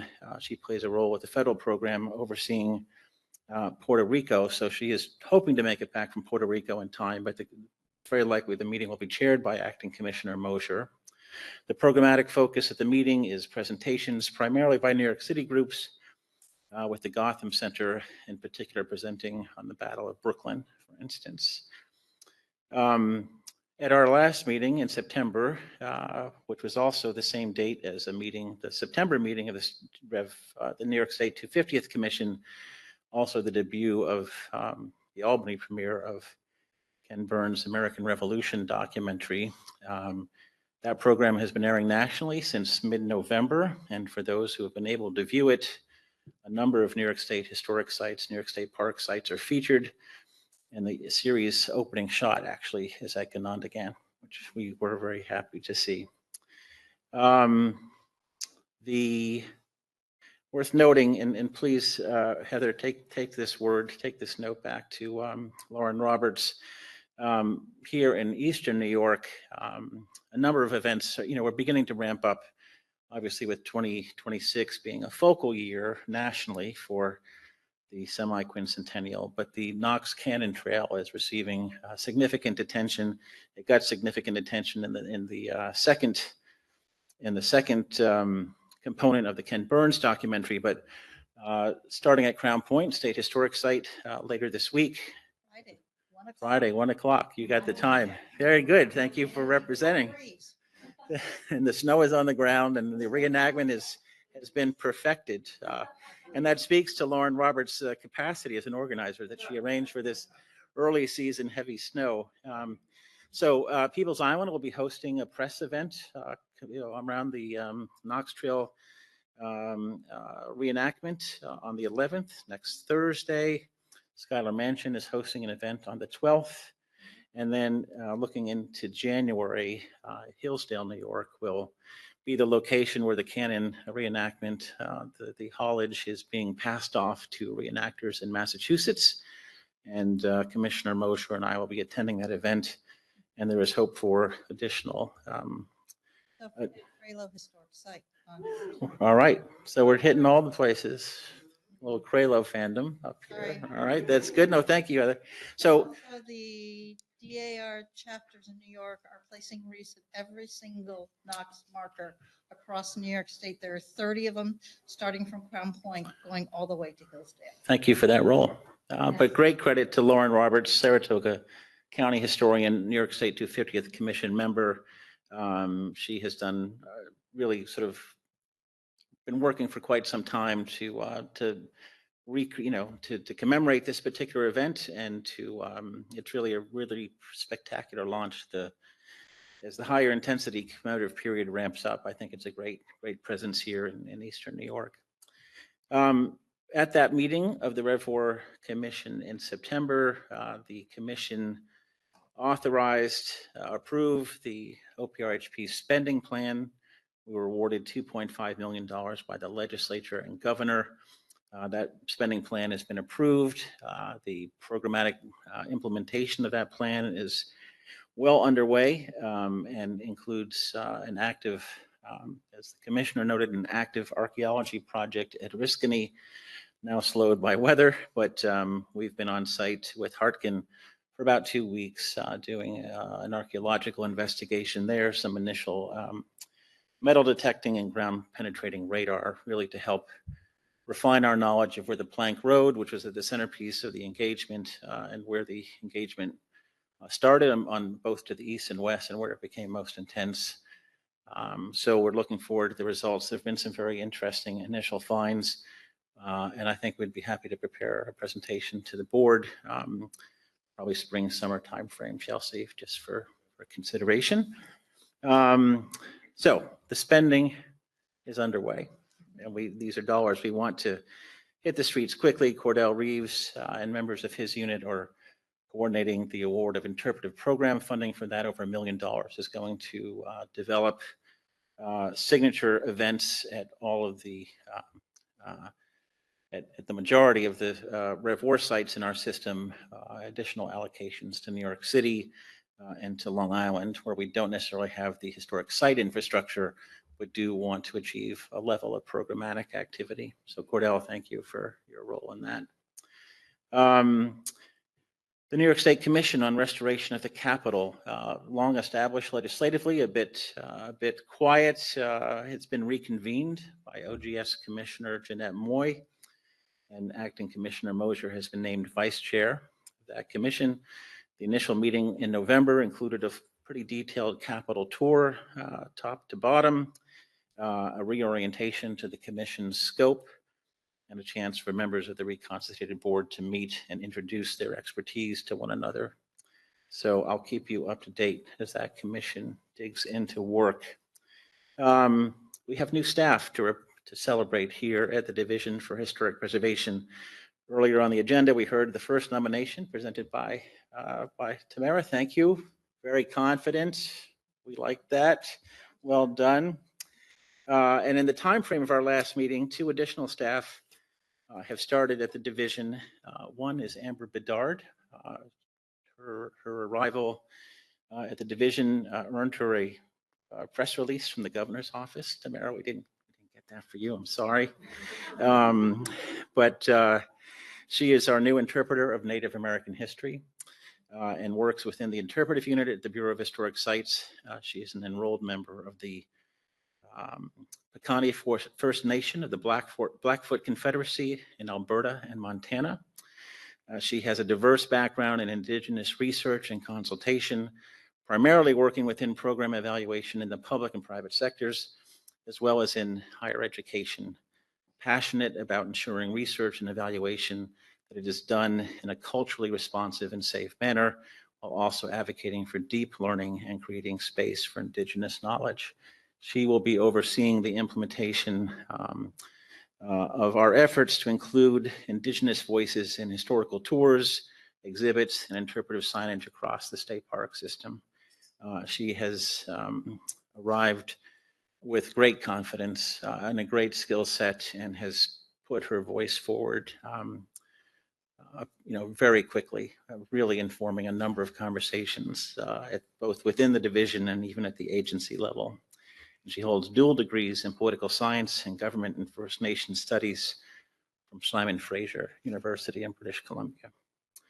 And then Abigail Rosenau, who is here joining us, has joined our tax credit and consultation unit from the Ohio State Historic Preservation Office, where she served as consultation project review manager for that Section 106 consultations for that office.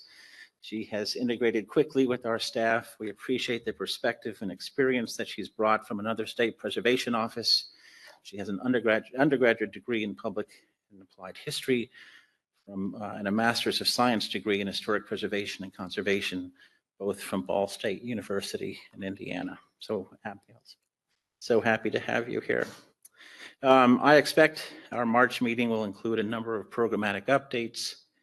The division and agency staff will be in a position to share announcements about development and administration of several new statewide grant programs.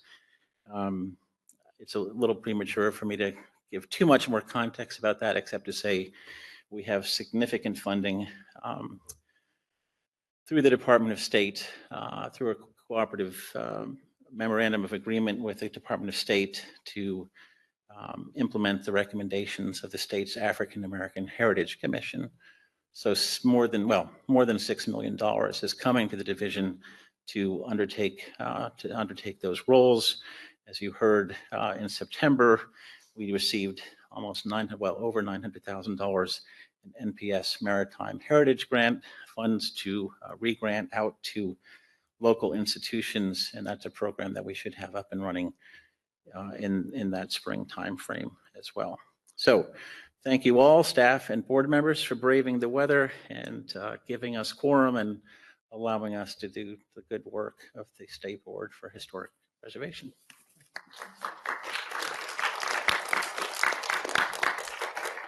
Chairman, are questions allowed? May.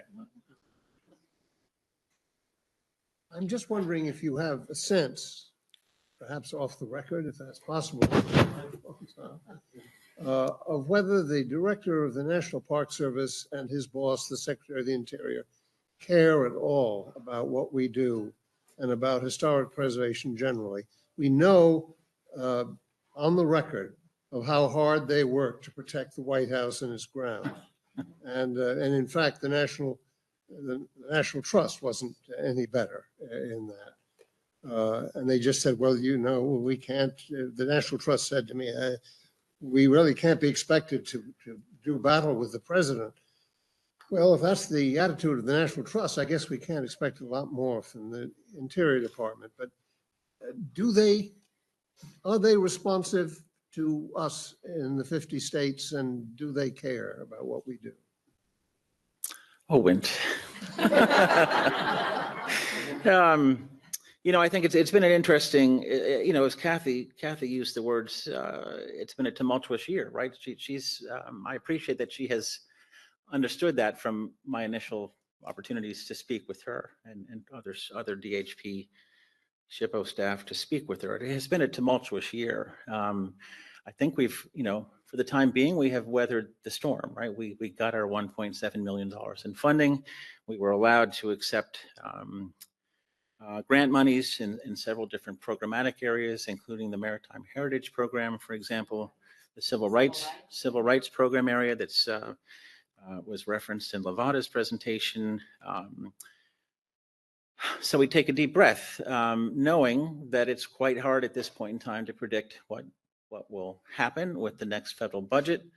As a reminder, the budget positioning for what is the current federal fiscal year starting October 1st was happening in the spring. And there's obviously been debate about continuing resolutions, level funding, or a new budget altogether. And yet we know that the administration, the White House proposed zeroing out funding for the state preservation offices. I have no sense of what kind of debate happened between the White House and Department of Interior about the casualty, the impact that would have. Olivia Brzee and other staff, Nancy Herder, supported by Travis Magaluk and supported by Matt Shepard, recently put together a report for the National Council of State Historic Preservation Offices. 106, the Section 106 process is not what the White House makes it out to be, at least in New York, and I suspect in most other states. I haven't seen the results or the reports provided by other states, but NICSPO is compiling. In New York, we're up to 11,000 consultation reviews per year. 40% of those are Section 106 reviews. And only 10 or 11 of those reviews resulted in adverse impact determinations. We are not an impediment to projects going forward. There was 100 plus, adverse, with conditions. All of these consultations, are we overstepping our assessment of what is National Register eligible? Olivia, remind me, is it 3 or 4%? 8% of the newly surveyed properties result in an eligibility of National Register eligible. With this expertise and those results, it's, we're not overreaching. We have the staff that can make an accurate determination, and the accurate determination is not a barrier to federal programmatic activity. So I think ultimately, it's a situation where I think the data and the practice is on our side, and whether that's understood or whether that's even cared for is really hard to determine. I mean, the numbers would prove that the Section 106 program and all of its, associated components, the NR program, it works. It works in New York.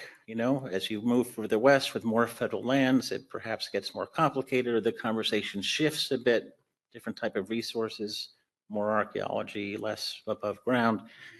But I think we have a track record here, very demonstrable track record of this is a high efficiency, high volume, and highly effective office, highly effective staff. You meet this component of it.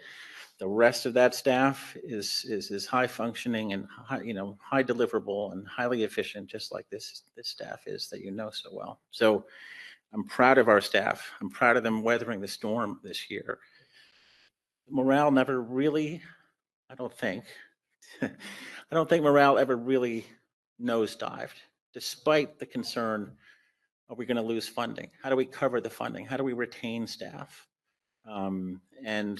Abigail comes from a state preservation office in Ohio where they were cutting staff, and we're facing a potential another round of funding cuts and staff losses. We weathered that storm here, and Abigail, welcome into the fold. We got your back. So I don't know, it's going to be an interesting year, but I'm hopeful. And I think the fact that we're ending the year with $2.5 million in RevWar funding and ending the year with $6.1 million that Dan McEnany had such a crucial role in negotiating not only the details of that, the volume of that, along with Kathy Howe.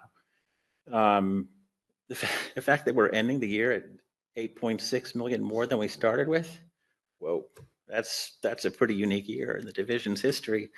So we're, and all of that is informed by our whole history, and I think that message alone, the fact that our whole history is at the centerpiece of $8.6 million of funding at a time when, the federal administration is calling for truth and sanity in American history.